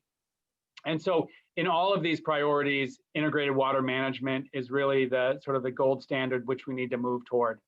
And the water resilience portfolio, Steve, that you mentioned is really focused on that. It recognizes that the solutions to our water resilience challenges are not found in Sacramento. We can't take a one-size-fits-all. We really have to support regional leadership and watershed-based leadership in addressing these issues. And so I'm glad to be talking to you all because from my perspective, our job in Sacramento is to support your efforts. And you've got great momentum with Measure W, with Mayor Garcetti's commitments, with Metropolitan's investments, with this remarkable partnership between sanitation and LADWP. So what we want to do is put more wind in your sails, frankly, identify where we can be helpful, where we need to play a role, where we could play a role, because ultimately your water resilience success in Los Angeles is our success, recognizing that Angelenos are both Angelenos and Californians. So I'm excited to be here, obviously support the work of the Watershed Council, recognizing that it's not only the governmental leaders that are on this panel that are central to all this, but the community organizations, the community-based organizations, the leadership from across LA. And so just glad to be here and encourage your efforts and support making progress and building momentum, moving further and faster, recognizing the climate challenges that we face. So glad to figure into the panel here, Steve, and look forward to being part of question answering or discussion. Thanks very much. And actually, there are a few questions Eileen and I will maybe focus on with you, and then actually have a panel discussion as well. And I'm going to lead off with a couple. One being something that we've kind of formulated, and then a question that just came in from the audience. So we want to take a couple of those, and then Eileen can maybe ask a couple. We've heard a lot about the need for ecosystem restoration and urban green infrastructure projects. And this year starts the UN's Decade on Ecosystem Restoration. Can you share a little about the California Biodiversity Initiative, the Charter to Secure the Future of California's Native Biodiversity, and maybe even say a little bit about Dr. Jennifer Norris and her role as California's new Biodiversity Secretary? Yeah, absolutely. So as Californians, we have these incredibly strong environmental values, and that manifests in a whole lot of sort of best in the nation environmental policies. And I would say, California deserves very high marks at the state level for its leadership on climate action or climate change in the last couple of decades. And that includes energy efficiency standards, renewable energy generation, electrification of our transportation system. But I would argue over the last couple of decades, our state government has focused less on a really ambitious and cohesive plan to protect natural richness in California. What some people don't know is our state represents one of the most biodiverse places on Earth for a lot of different reasons. We have this tremendous diversity of landscapes. We have the highest point in the nation. We have the lowest point in the nation. We have 1,300 miles of coastline. We have all sorts of different ecosystems. And that's generated remarkable biodiversity, which is great. It's also a challenge. We're termed one of 36 biodiversity hotspots in the world because we are both the place of natural richness, but we're losing that natural richness over time as a result of a lot of stressors, habitat loss and climate change being primary stressors. So under Governor Jerry Brown, toward the end of his term, he really elevated the role of biodiversity and worked with a bunch of eminent scientists across the state to develop this charter, essentially this high-level commitment of leaders across the state to actually stand up efforts to protect and promote our biodiversity, which was a good start. We now in California, through the governor's executive order, really want to flesh that out and build a public-private partnership, certainly driven by state agencies, but recognizing state government isn't going to protect the biodiversity alone. We have to come together with the UC systems, the nonprofit conservation organizations, water agencies, sporting organizations, and hunting and fishing, and all come together and identify, okay, how best do we maintain this remarkable biodiversity that we have? So the executive order that the governor issued in the last month identifies that there will be this inclusive dialogue called the Biodiversity Collaborative. You can find out more about it by going online to biodiversity.ca.gov. And the governor further directed that Biodiversity Collaborative address some very specific tasks, including an updated baseline of our state's biodiversity, including identifying what efforts are already underway that we need to lift up and gaps in those efforts. That ultimately results in a cohesive plan that the state can actually advance to maintain biodiversity while addressing climate change. To help lead this effort, we recruited and the governor appointed Dr. Jennifer Norris as our agency's first Deputy Secretary for Biodiversity and Habitat.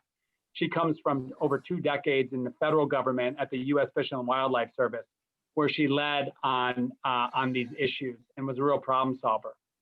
I'll say this, in California and the nation, we have a very strong set of laws to protect species on the brink of extinction, the Federal Endangered Species Act and the California Endangered Species Act.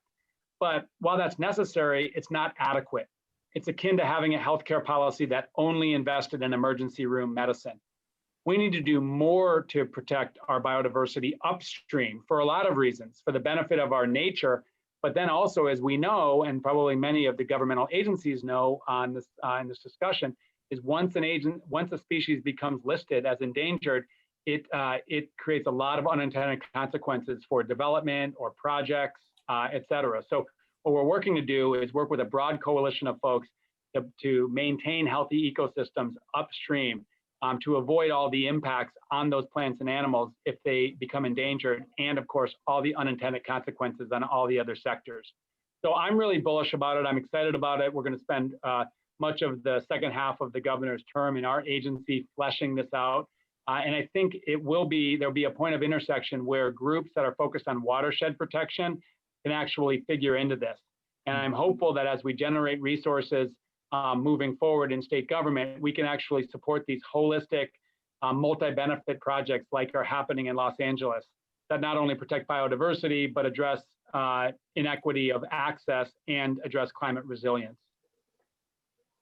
Thank you. That's really great. I have one other question. Maybe I'll see if Eileen has one.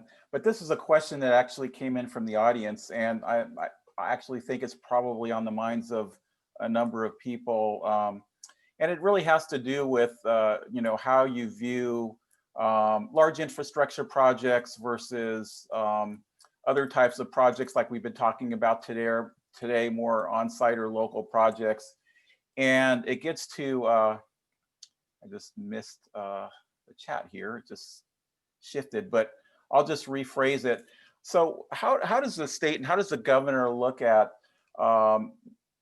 the need for large infrastructure projects for water and versus maybe doing some of these more nature-based projects, and the difference between those, and who are you benefiting with the large versus the smaller, and just how the state looks at that? Yeah, well, I'll say, in short, actually, we need both. We are a near nation state of 40 million people existing in a Mediterranean climate where most of us don't live near natural sources of water. And there's this conventional wisdom that it's Southern California that needs water from far away. Well, it's also the Bay Area. If you live in San Francisco or the East Bay, you're bringing in water from several hundred miles away in the Sierra Nevada. And so we do need a backbone infrastructure of storage facilities, underground, above ground, and conveyance through our rivers. The way I think about it is that's just a reality. That being said, we can reduce our need or our absolute reliance on far away, sort of that central infrastructure, by diversifying our sources of water. And you know what we're talking about because you're doing it in LA probably more than anyone else.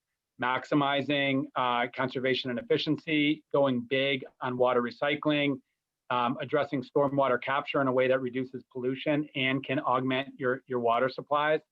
and building more regional storage, some of it below ground.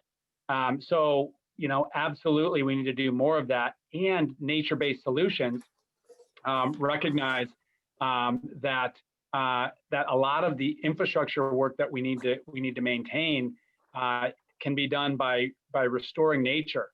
Like all these works around spreading fields and bioswales that you're doing in LA, capture stormwater, are actually introducing more green space. That's nature at its best, allowing water to percolate into the ground. I'm really also excited about investments in forested watersheds that are really sort of the beginning of the water infrastructure in the state. And I'd like to see a stronger connection between water agencies and sort of the restoring and the maintenance of health in those watersheds. Denver Water, for example, spends tens of millions of dollars in their Rocky Mountain forested watersheds because they understand that catastrophic fire would have a real negative impact on the watersheds. So look, I think we need both. We need diversification of sources. We need more localized solutions. We need to rethink and reintegrate nature-based solutions into this. And we need to maintain and rehabilitate our sort of central infrastructure in the state to continue to allow water to move around the state. Probably less over time as our snowpack reduces, but it continues to be important. Thank you. Eileen, maybe I'll see if you have anything you want to ask. Yeah, thank you. It's really great to have your perspective on this, especially as we're looking at across the region and sort of where those connections can be made between us and sort of the state initiatives. And we know that you and your team have been giving a lot of thought around the science of climate change. And as you came in, we were talking about climate resiliency. And the need to best respond to that to ensure that we minimize our impacts to the environment and still keep public health in mind. So can you talk to how the Natural Resources Agency is looking at sort of water supply and water quality issues and, so this commitment to watershed management? You started to touch on that, but can you elaborate on that? Yeah, well, again, I think, what we don't want to do is centrally plan regional water systems from Sacramento. The way I talk about California water is we're a system of systems. But the question is, what can we do to actually support sort of regions and watersheds becoming more resilient? I think we've made progress over the last 10 to 15 years with the state's Integrated Regional Water Management Program, or the IRWIMP program, where we tried to condition state funding for regional collaboration on water investment. I think it worked, frankly, quite well in some places. Other places it hasn't worked. We're really trying to rethink, as a result of the water resilience portfolio, what is that integrated regional water management program 2.0? How do we as a state, again, we're going to have to we obviously set standards through our water board for water quality, et cetera. But how do we actually provide investments and programs, incentives that can actually drive smart regional investments? So that's really what we're focused on. Obviously, we have been a major investor in water resilience in recent years.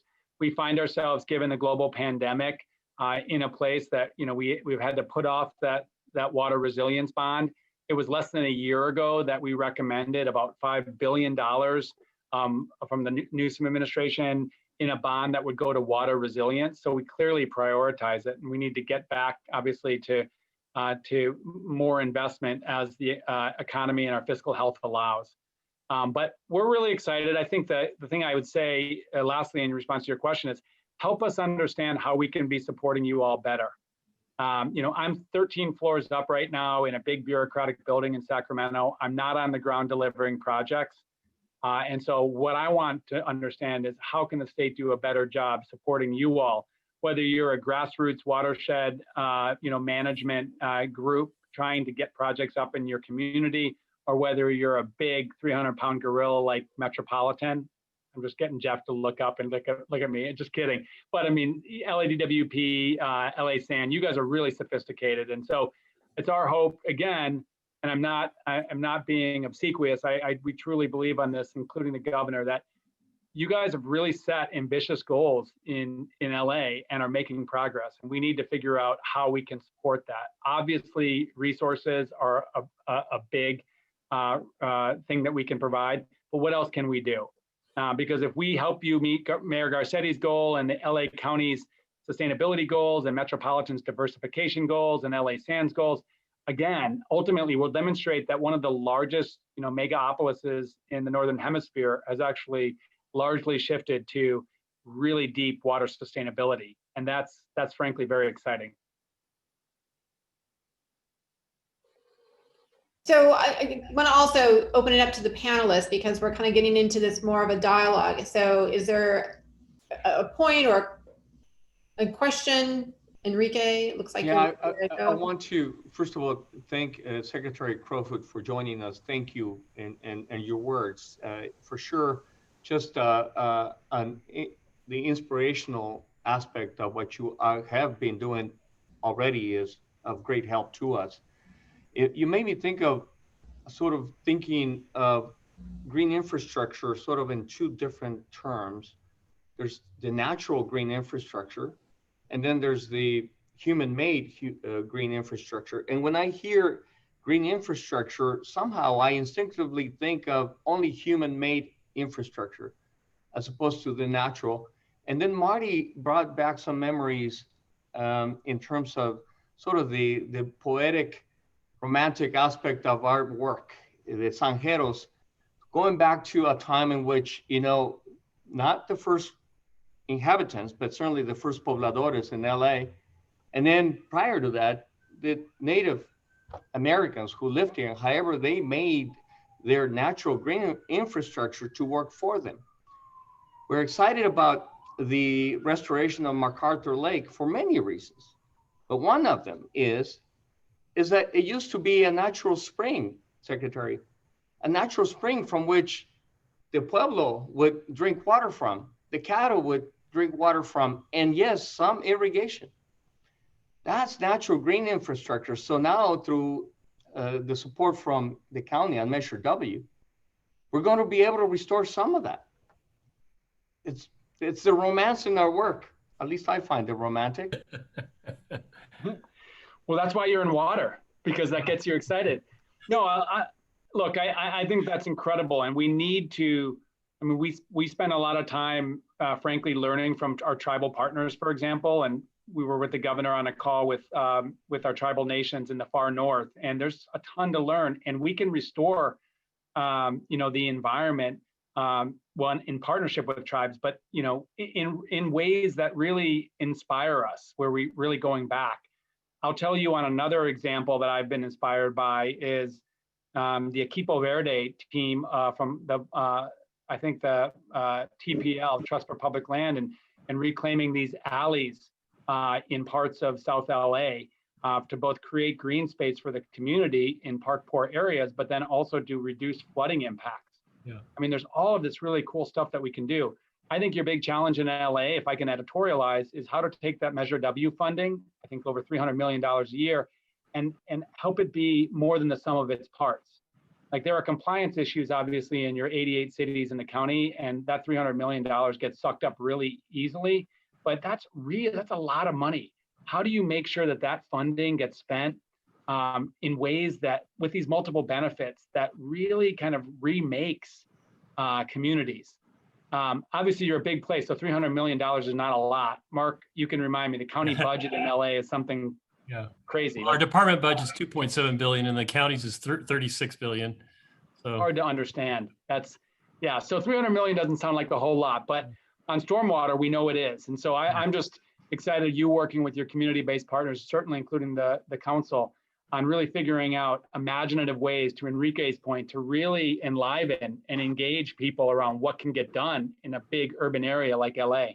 Yeah, and feel like you're talking straight to me there. So thank you for joining us, Secretary. I appreciate it. And thank you also for coming to Los Angeles and touring around. I haven't had an opportunity to be with you personally, but I know you've been out with our deputy director and others on the river and that. And I really appreciate the fact that you're keeping us in mind, even though you're in Sacramento. Because that doesn't happen all the time. One of the things that I'm curious about, as we are trying to leverage Measure W for that community benefit and for the water ethic, it's a promise of a lot of things to a lot of people. But one of the key things about the way it was designed was that this idea of integration of water resources would be put together for the benefit of communities specific to them. And one of the things we were able to do with the state agency regional water board is to draft a permit that complemented Measure W, the regulation complements, because if you know our permit on the MS4, it actually calls for us to soak as much water in the ground as possible, capture and put water in the ground. And actually units of compliance are how much water you actually capture and replenish. It's one of the most progressive and really well thought out, if I do say myself, that permit. And we did a lot of work, and it isn't by coincidence that the two of these, the measure and the regulations match up. And yet we do find a lot of people hungry to be even more stringent on the regulation and to, again, silo us to focus purely on water quality for the benefit of what would become essentially a special interest. By the way, at the detriment of probably the DAC communities in Los Angeles. So one of the things I'm always worried about in Sacramento is the agencies talking to each other and having this bigger perspective, enterprise perspective. And I do think that is the role of Sacramento. You say, how can you help us? I've always said, incentivize us to do the right thing, follow the water resiliency portfolio, incentivize us, whether it's a new bond and you're putting it into, and I'm really glad to hear that you have an idea or thinking about IRWM 2.0. The agencies on the panel here have all participated. Our agency has been the chair of the IRWM locally. And we have found, it's been hard, but we have found that approach to probably be as close to or getting us closer to this integration of our resources and our thinking to better manage the water, natural water resources. How do you guys see, what's your role in getting the agencies, whether it's, Regional Water Board or DWR to sort of see these, how they can complement us through the regulation and incentivize us to do things like Measure W?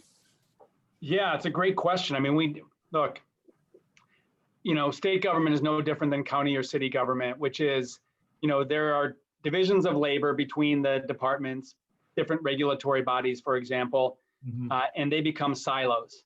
So then you have one entity that just regulates for this and another entity that just regulates for that. And the problem is, one, if you're the regulated entity, you're going crazy because they're like several separate entities regulating you for different purposes at different times, right? So there's that regulatory efficiency question. But then your question is really more about how do we build incentives for multi-benefit projects? Because the problem is if you develop a really innovative permit, but then you're only going to get managed or you're going to get pressured only for the water quality aspects of that or the trash collection, you're going to go back to just, trash collection facilities on top of sewers, right? And we don't want you to do that. So I'll say that that I can give you a sense of optimism because there's a close working relationship between our agency and EPA, our agency and the water board. So there's a lot of, there's open lines of communication. I'd say there's less territorialism among the state agencies than there has been in a very long time. What we need your help on is really understanding where those current conflicts exist so that we can take a scalpel in there and resolve things. I know Chair Esquivel at the State Water Board, which of course is a key partner to your regional water board, would love to get in there. If there's a way that the regulations on their part or our investments are preventing you from actually creating a more holistic approach to stormwater management, we want to know that. And that's a problem.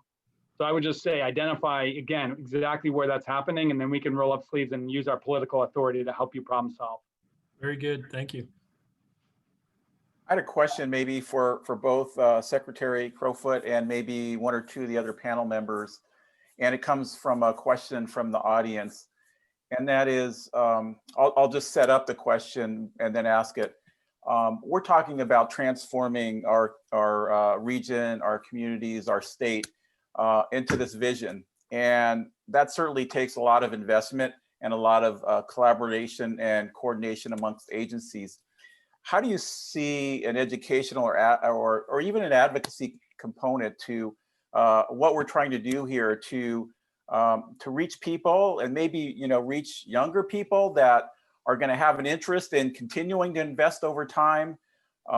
Because this is not like a one-shot deal. It's not like this is this is a block of funding and then, we're done. This is going to take continued effort to prioritize and to demonstrate to the public that what we're investing in is something that they will value. So I'm interested, Secretary Crowfoot, in your thoughts on that, and maybe a couple of other panel members. Yeah, I mean, I don't have tremendous insights on this. Part of the challenge of a job like mine is your nose to the grindstone on all this policy stuff that you don't really think about really how can we engage and empower Californians. I think the good news is that Californians get it on water resilience. We saw that in the drought when they reduced their water usage by a full quarter. And Los Angeles more than probably anywhere else. I mean, you saw the demand for the turf replacement program that Matt and LADWP had. Demand exceeded supply. So I think we're working from a really good base. But to your point, Steve, I think we can always do better in terms of really, popularizing and making this understandable and frankly empowering Californians to take this into their own hands. I know that there are great organizations like Tree People that were doing a lot of the sort of the distributed rainwater collection. I don't know. I'd be interested in the council or, others, understanding of what we can be doing up in Sacramento on this. I'll tell you that, when we have another drought, we have to use that to continue to drive behavioral change. And that's been something that's really quite effective. But others, any great ideas as it relates to, how we bring the next generation to really drive change on water resilience? Well, Enrique, are you going to say something? I was going to say, one thing we've done is really try to go through community-based organizations to engage more folks. And one thing I can see that's an opportunity, we're working to do a lot more outreach in the community, really, even though we've had a lot of engagement, really step that up, particularly in areas that are really not touched by a lot of our programs. And with that also provides some educational opportunities. And we talk about green jobs. Usually think about jobs in the energy sector or electric vehicles or something like that. We should probably start talking more about green jobs in the water sector. And what does that mean? And there's a lot of STEM jobs, a lot of scientific jobs and environmental engineering jobs and things like that people just don't know about. And I think that we should probably collectively look at how to emphasize this sector of the utility work and infrastructure work in terms of really creating interest. Besides just, I look at there's projects and programs like Rec and Parks in LA has had a program for kids to go through and learn how to do landscaping as they've converted to drought tolerant landscaping. And then they get a job, they get an interview with one of the local nurseries after their 6-month stint. And it's a result in a lot of people having jobs and opportunities and knowledge they never would have had. But if we took that model and parlayed it into how do we get these projects done? One of the things we talked about was maintenance and how do you maintain projects, which is a challenge for all of us, especially on a neighborhood scale. How do you engage people to do that? Get work experience, get people energized and interested in the subject matter, and then they can hopefully parlay that into a career and something bigger and better. Yeah, it's a really good point. And engaging all communities so that actually they see themselves in your work and it generates economic, benefits. Anyone else? Carlos just chatted in and said, "Let's talk about trees." Well, trees are important, and I'm wanting to get to a question we had that relates to water quality after the rains have come, after there's been a fire, and we know that your agency has been working really, really focused on bringing the science to inform our practices in light of some of what might be needed in terms of political expediency, and like how might we be thinking about that in terms of what we're dealing with now with the wildfires. They'll have an impact on what comes after the rains and how we're looking at these larger projects to manage stormwater. Any thoughts? And this goes out to any of you in terms of how we might need to be thinking about preparing for those. Yeah, I mean, I've spent a lot of this fall talking about the importance of science just because of that surreal experience that I had, with the president, which went viral for 5 days. But I'll say that, we need in all of this water resilience, we need to be driven by science, period. And you have so many great scientific institutions in LA. Hopefully, you all are availing yourselves of them, so you really understand the impacts of climate change on all that. And I'm confident that you do. I mean, your county and your city's agencies are big and sophisticated, and they're integrating climate science. I do think one of the things we're continuing to learn more about is just the devastation and the damage that these catastrophic wildfires are having on the health of the watersheds, and specifically the water supply and the water quality. And that's more of an issue in places, well, up north where some of the larger fires have occurred, but you have those down south as well. We're spending a lot of money, federal emergency response funding, trying to stabilize those watersheds. For me, and not to put the water agencies on the spot, but I increasingly think water agencies should be investing in healthy forests if they draw their water from forested watersheds. Because if we see this continued pattern of catastrophic fires, we're going to have degradation to the water supply. So I'm really excited to try to build the link. And you have to demonstrate, obviously, a real clear nexus between those investments in a healthy forest and water, because probably if water agencies are in the mix, you're talking about ratepayer dollars for it. But I'm really excited about that, and really just most of all, helping people understand that when they look up the mountains at a forested watershed in their community, they're also looking at their water supply. And an unhealthy forest is as dangerous as not as dangerous, but same level of risk or same type of risk as potentially contaminated aquifer or a broken pipe. I mean, that is the health of the water system is the health of that forested watershed. Well, I couldn't agree more, and I want to comment on it. The Bobcat fire, for instance, for everybody's information, is going to do a real number on our capacity to capture more stormwater in this, especially in the San Gabriel watershed, Seminole River watershed, and we're looking at somewhere like something in the order of 7 million cubic yards of sediment generation out of that fire into that system. So you can imagine the impacts downstream, water quality and storage capacity being reduced. Same thing happened when we had the station fire, and Wade, Secretary, one of the things that we learned, and we've learned it, I've known it for the years, is the relationship with the U.S. Forest Service has not always been perfect. The cycling of superintendents through the forest system and the focus, although they do have a watershed focus and they proclaim that, there isn't as much coordination as there should be between the local agencies and the U.S. Forest Service on watershed health. And it is out of sight, out of mind, as you said, for most Angelinos, because we have such a steep incline here, and not that many people go in, and when they do get in, they get into the foothills of it and not the steep portion of it. But the wooded areas in LA County, which are precious, are really been devastated in the last several years due to Station Fire, Bobcat Fire, and a number of other fires, and recently the Woolsey Fire. And we are monitoring. We do have a whole group in our group that does forestry review, basically taking samples off the water as it comes off into our system to see what the water quality is, what the sediment levels are, the turbidity, and have seen tremendous impacts to and also, just to put it in monetary terms, the cost to capture, treat, and use that water for beneficial uses has gone up tremendously because of the devastating impacts of wildfire. So we knew we've been studying it, but what I have seen is the two U.S. Forest Service and our agency and other state agencies studying it separately, but not always sharing information with each other. And so we do need to create a better nexus to our federal partners when it comes to this issue.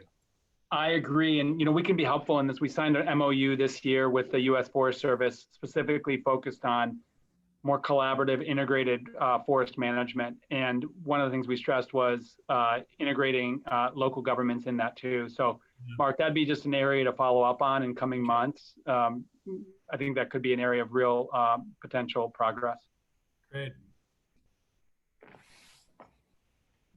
Secretary Crowfoot, we're at 5:05, and we'd love to have you continue to participate, but I also am aware that you had a little bit of a cutoff time point. So we'll leave it to you to decide on when you'd like to depart. But thank you very much for joining us and for the inspiring words and sort of the encouragement to kind of keep moving in the direction that we're going, and certainly to follow up with you and your team on where we're going and what resources we might need in the future.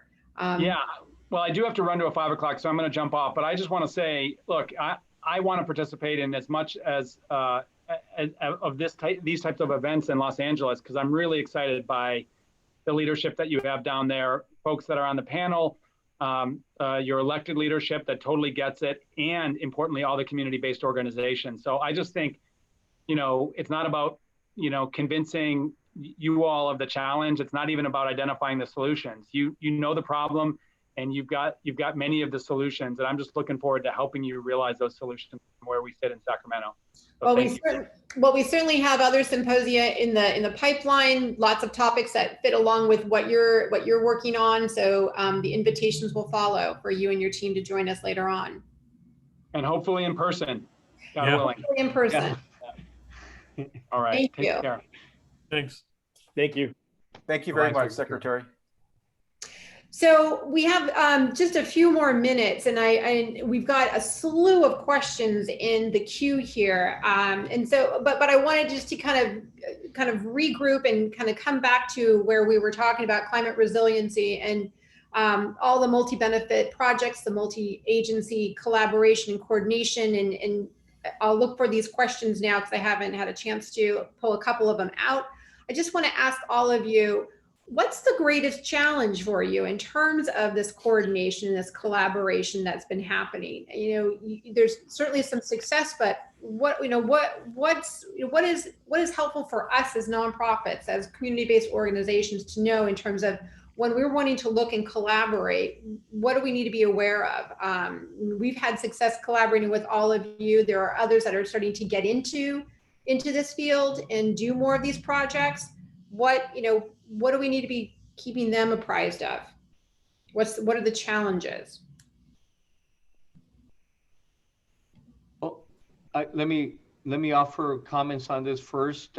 Eileen, we, as all the other colleague agencies, engage a great deal with nonprofits, and so fulfilling to see the growth in capacity by nonprofits who, by and large now, almost any of the nonprofits who operate in this space can become project managers, project brokers, where they develop a project, and just sort of taking that role is in itself of incredible service to an agency like mine, because you have the nonprofits have the ability and the know-how on how to get into places, with whether it's to secure other sources of funding, whether it's to sort of strong arm folks into doing things that we probably wouldn't otherwise be able to get to do them, and most importantly, being able to bring the folks, the people at the local level, local communities, and I mean whether it's 2 blocks, 3 blocks, a whole entire community. That's an expertise that is very, very proprietary to nonprofits. So I think building the capacity to take on the project as a project developer is something that every nonprofit who wants to be in this space ought to be able to do. Can I ask Mark? Mark? Yeah. If you're a smaller entity and you want to bring a project, I mean, you're a small fish swimming in a big pond with a few of us, probably not very comfortable. How does that work for someone? Yeah. So, am I on? Yeah. So, we've been struggling with that for years. Philosophy in-house has evolved over time, and it's sort of gone back too. So what it evolved to under my sort of thinking was, just bring us your good idea. We'll work with you. We'll do what we call our PCR, which is like an original feasibility study with you. And if that idea looks great, we're going to take that idea from you and we're going to build your idea. And no matter how small it was, we just got to the place where we couldn't see the NGOs see it all the way to the end. We were not fully committed as an agency to these smaller projects. So the first evolution is we need to be committed to smaller projects and commit to maintenance and operation of them. Where an agency believes it's now under Measure W, what's interesting is that concept has come back again. Small player come in, do a project, design it. We have done, what we've done is supplemented are taking some of the admin fees that we got out of Measure W, created basically a strike team of the technical folks that can sit down and develop a project with an NGO further to project development, and then basically certify them to do a project under Measure W so they can do it. But I have to be really straight up, is like, we haven't seen that many small, they actually become like medium sized when they start to do full blown projects, building them with specs to our standards and ready them for maintenance. So what I always hated doing to people was, okay, you can do your project, no problem. We don't want anything to do with it, and you will be maintaining it. And what it had done, the ones we got in the ground, at least to date, a lot of them failed. Go to the Maryland situation I told you about, and not just in this infrastructure, and bikeways and parks, small pocket parks, things like that. We have found that we need to grow. If we're going to have small agencies design, maintain, operate facilities, we need to grow their capacity to do so. And we keep falling back, as you guys know, on, well, education advocacy is a really good place for you guys. It's like dead center for you.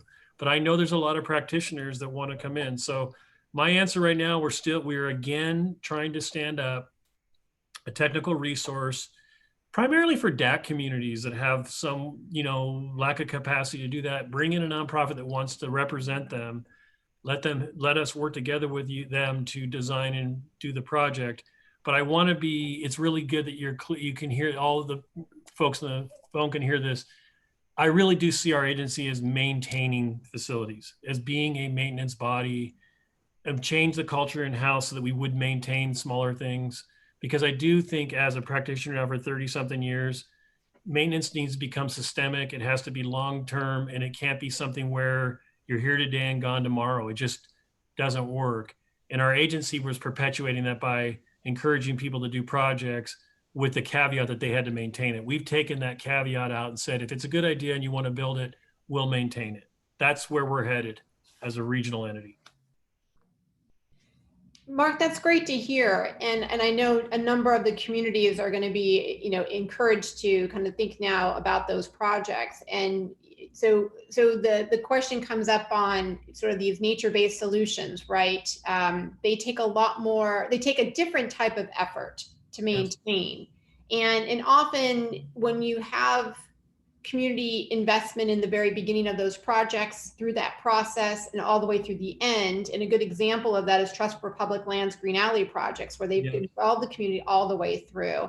And that was done in partnership with LA Sanitation. That's a good model. Things change over time, and there's a shared investment in that maintenance and operations. But for some of those other smaller projects, how for those nature-based solutions, is that, those are the green jobs. Those are the green jobs. And, I've had long debates with people about this, is like, should we have a classification in our organization for that? And I think we should, that would hire staff and to become permanent county employees that are maintaining those micro level green projects. I just think it's either going to be the CCC or someone who's going to have a core of people that can do that, and we can contract with them, or they're going to have to be in our organization. We're talking about building one in our organization. It takes so long to build a workforce and create a classification in the county. It's something else we're working on. So at the meantime, we are contracting with others to maintain those, which is effectively having a staff on board. Yeah, it's a good way to augment it. And Enrique, I know you've dealt with this in a number of different ways. And so I'm kind of curious from your perspective in terms of the maintenance of these smaller projects as well. Well, we still see ourselves somewhat in the development stage, a bit of a risk assumption stage right now, as the capacity truly gets fully built, as Mark was indicating, in the nonprofit organizations, that the perpetuity of a project is beyond 2, 3, 4, 5 years. It's forever. And we're perfectly comfortable in being the backstop right now. And we have been in some projects where the maintenance, the ongoing maintenance reverts back to us. But we know that it's still part of our role in developing capacity. and developing an understanding for the long term, as opposed to, just the project construction aspect of it. So what in the end is it going to be? I mean, can anyone ensure that an agency is going to be around for another 20 years, or a nonprofit? So we're comfortable in where we find ourselves right now, which is still very much empowering nonprofits. If they want to take on the O&M, we will enable that. And we know that we are the backstop. Do we want to continue to be the backstop forever? No, but we also got to bring in confidence in the model so that we don't have to worry about being the backstop. Mhm. So we all need to be looking for those models of what can be shared in terms of the maintenance. And I know we've been looking at it for a number of years, and there's no easy answer. But certainly, Mark, you seem to be kind of. Well, we have an interesting thing going on with 5 Points development in Santa Clarita area, Newhall, up by Magic Mountain. Just a small development, 23,000 units. They are a green infrastructure development with full-blown regional facilities, stormwater facilities built in, zero waste, zero water off, reclaim coming back into it. So that it's by design. So this is where the best, it's like the best scenario, because you're designing it out, you're not trying to retrofit. And one of the things that they're doing is they're putting in people's deeds and restrictions, and CC&Rs, and the homeowners association fees include long-term maintenance of specific, even neighborhood by neighborhood facilities that they've built in there. And the fact of the matter is, that's what would probably have to do is small little districts in these little neighborhoods. You have to go back and get these little neighborhood districts to buy in, and people buy in to have those things maintained. Because a long-term, these things cost money to maintain. Someone's got to drive the money for them. And then the other model is if we're collecting the money and we're contracting, which is the other model. So Enrique's model is they're getting the money, they're paying someone to maintain, and we are already doing that. I love the scenario that we're seeing up here in Santa Clarita, because we get some guarantee that we're gonna have maintenance of these long-term maintenance of the facilities, and we're in there maintaining a large portion of it as well. So. We'll look to that as a model and see how that works, because we are expecting, not just the larger projects, but those nature-based solutions to perform over time, and that commitment and investment we're all depending on. We're also depending on all those benefits continuing on throughout the years. And so, so that long-term kind of success is what we're all aiming for. This is a place where some of the NGOs and other community organizations can really try to help us think about this. I mean, left to our own devices as big agencies, we're going to naturally gravitate to big projects because they're ones that we can operate and maintain better. And so this is a place where we could really use, broad thinking of how to get this done. It's like, drought tolerant landscape means no water, doesn't mean no maintenance. And so there's no such, and I think we all learned from Elmer. We went out there a while later and had new homeowners and it worked and it looked okay, but it wasn't what it started out being, right? And then it took some work to get it back to where it was something sustainable. And so it's a sustainability question, 5 years down the road, especially if we may fund something for 5 years, does it have a life after that? What does it look like 10 years down the road? It's going to have hands-on attention. And that's something that we should probably figure out with the broader audiences. How does that work and actually make sense? And then how do we plan for that at 10 years? What are we doing? And in 25 years, what are we doing? Because that's what we're expecting. And we're right in the throes of this right now. It's really timely, because behind the scenes, we're in implementation of Measure W, but our agency, which I'm proud of, are looking down the road. We're 100% capital investment right now, but we're already noodling. What does the maintenance look like? Setting up for hiring of people, the maintenance arm, and yes, if there's going to be a part of the profile is going to include, NGOs, small, an arm of our department that way. What does that look like? Can we make it easy? Or are those jobs that we fund, right? Maybe we don't hire, but we fund, and we fund, provide opportunities in the communities where the jobs are. Yeah. Well, and that is one of the community benefits that we heard about, that, when projects come into communities, are there jobs for us? Are there jobs for us community? And why shouldn't there be? We could kind of look at what that workforce looks like, that development is there. It benefits all of your agencies. It gets the community involved in those projects. It gives them ownership and investment to kind of keep them up over that long term. It's a win-win. And we have so much more to talk about related to those questions and issues. And I know there's so much more, but we're kind of needing to close this out. And I want to thank each and every one of you for contributing to just a really great conversation, bringing each of your perspectives into this. We didn't get to even half the questions that we have here. I think those are going to be good fodder for maybe some smaller conversations amongst you. Maybe we bring them back into maybe a more focused discussion on a couple of these kind of themes that are running through, because I think you all have these insights and certainly the experience and knowledge to help us kind of answer those questions. I'm going to pass it back to Steve at this point, but it's been a pleasure talking with all of you, and I appreciate your time and effort and giving us some insight on how we need to be thinking about green infrastructure in the years to come. Thank you, Eileen. Thank you, Eileen. Yeah, and I think the panel as well. I'm just going to offer some thoughts because I was able to sit back and listen to all of the discussion and really get some insight from all of these experienced leaders that are leading the agencies, for our future. And I guess I would start with that. Today, what I heard is that there's some things that have happened and projects that have occurred that are very transformational, and we've heard about just how we get people to do something different by providing incentives, and then they see how it works and then they take it on. I think that's really important because that has a growing snowball effect. It's kind of like the solar rooftop type of situation where people see their neighbors doing it, or they see their neighbors planting in different landscapes or hardscapes to help with the way that we can capture water. And I also heard that there's opportunity for joint projects, in a lot of different situations, and agencies working together to develop multi-benefit projects and actually have an outcome where the sum of that is greater than the individual. So I think that's really good as well. And that we need to manage things as a system, that all of these things are kind of interconnected.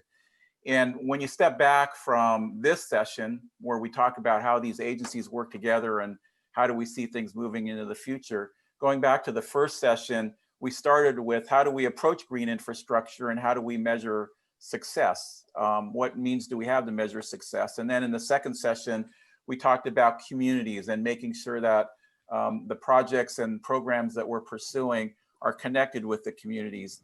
And I think, in that context, I think that we are facing a future where things are changing constantly, and they're changing more in a more accelerated way. People's values are changing. The issues and the solutions are getting more complex. So it's no longer one-dimensional, it's multi-dimensional. And that's the same with water. So it's no longer just water or water management, it's environment. And it's also, human health and well-being. I mean, that is definitely a part of the equation. So how we pursue our programs and projects, I think as Mark was saying, it takes a different approach, a different mindset, because we have societies changing, we have civil issues and equity issues that we're all dealing with. So I'm very encouraged with the conversation today, because I think that we collectively, not only the leaders today, but the panel members on the first two segments are very prepared for this type of situation to help lead us into the future, even though it can look very daunting with complexity. But we've had people from very diverse backgrounds and we've had young people. So taking the blend of experience and young people, I think, is real key to projecting to the future and understanding how we deal with the future. So I'm very proud that we're part of the collective here and trying to deal with these things. And I really look forward to these kind of programs in the coming year when we get back together. And I'd like to particularly, if I can have the slide, I'd like to thank our symposium partners. I'd like to thank the Los Angeles Department of Water and Power, the Los Angeles Sanitation and Environment, Los Angeles County Public Works, Jacobs, the Scott's Miracle Grow Foundation, Metropolitan Water District of Southern California, and all of our sponsoring organizations and companies. And I would particularly like to thank people for their patience, both our sponsors and our audience. We were originally going to put this on back a number of months ago, but the COVID-19 pandemic took on the course that it did. So we appreciate your patience, and hopefully the series of 3 segments was beneficial. But on behalf of, as president of the council, on behalf of our board, I'd like to thank you for joining us on all of this. I'd like to thank our panel members, Enrique, Robert, Jeff, Mark, Marty, and then Secretary Crowfoot. I thought it was a wonderful session this afternoon, and look forward to seeing you again in 2021. Thanks very much, everybody. Have a good evening. Thank you, Steve. Thank you, everyone. Thanks, Steve. Thank you. Thanks a lot.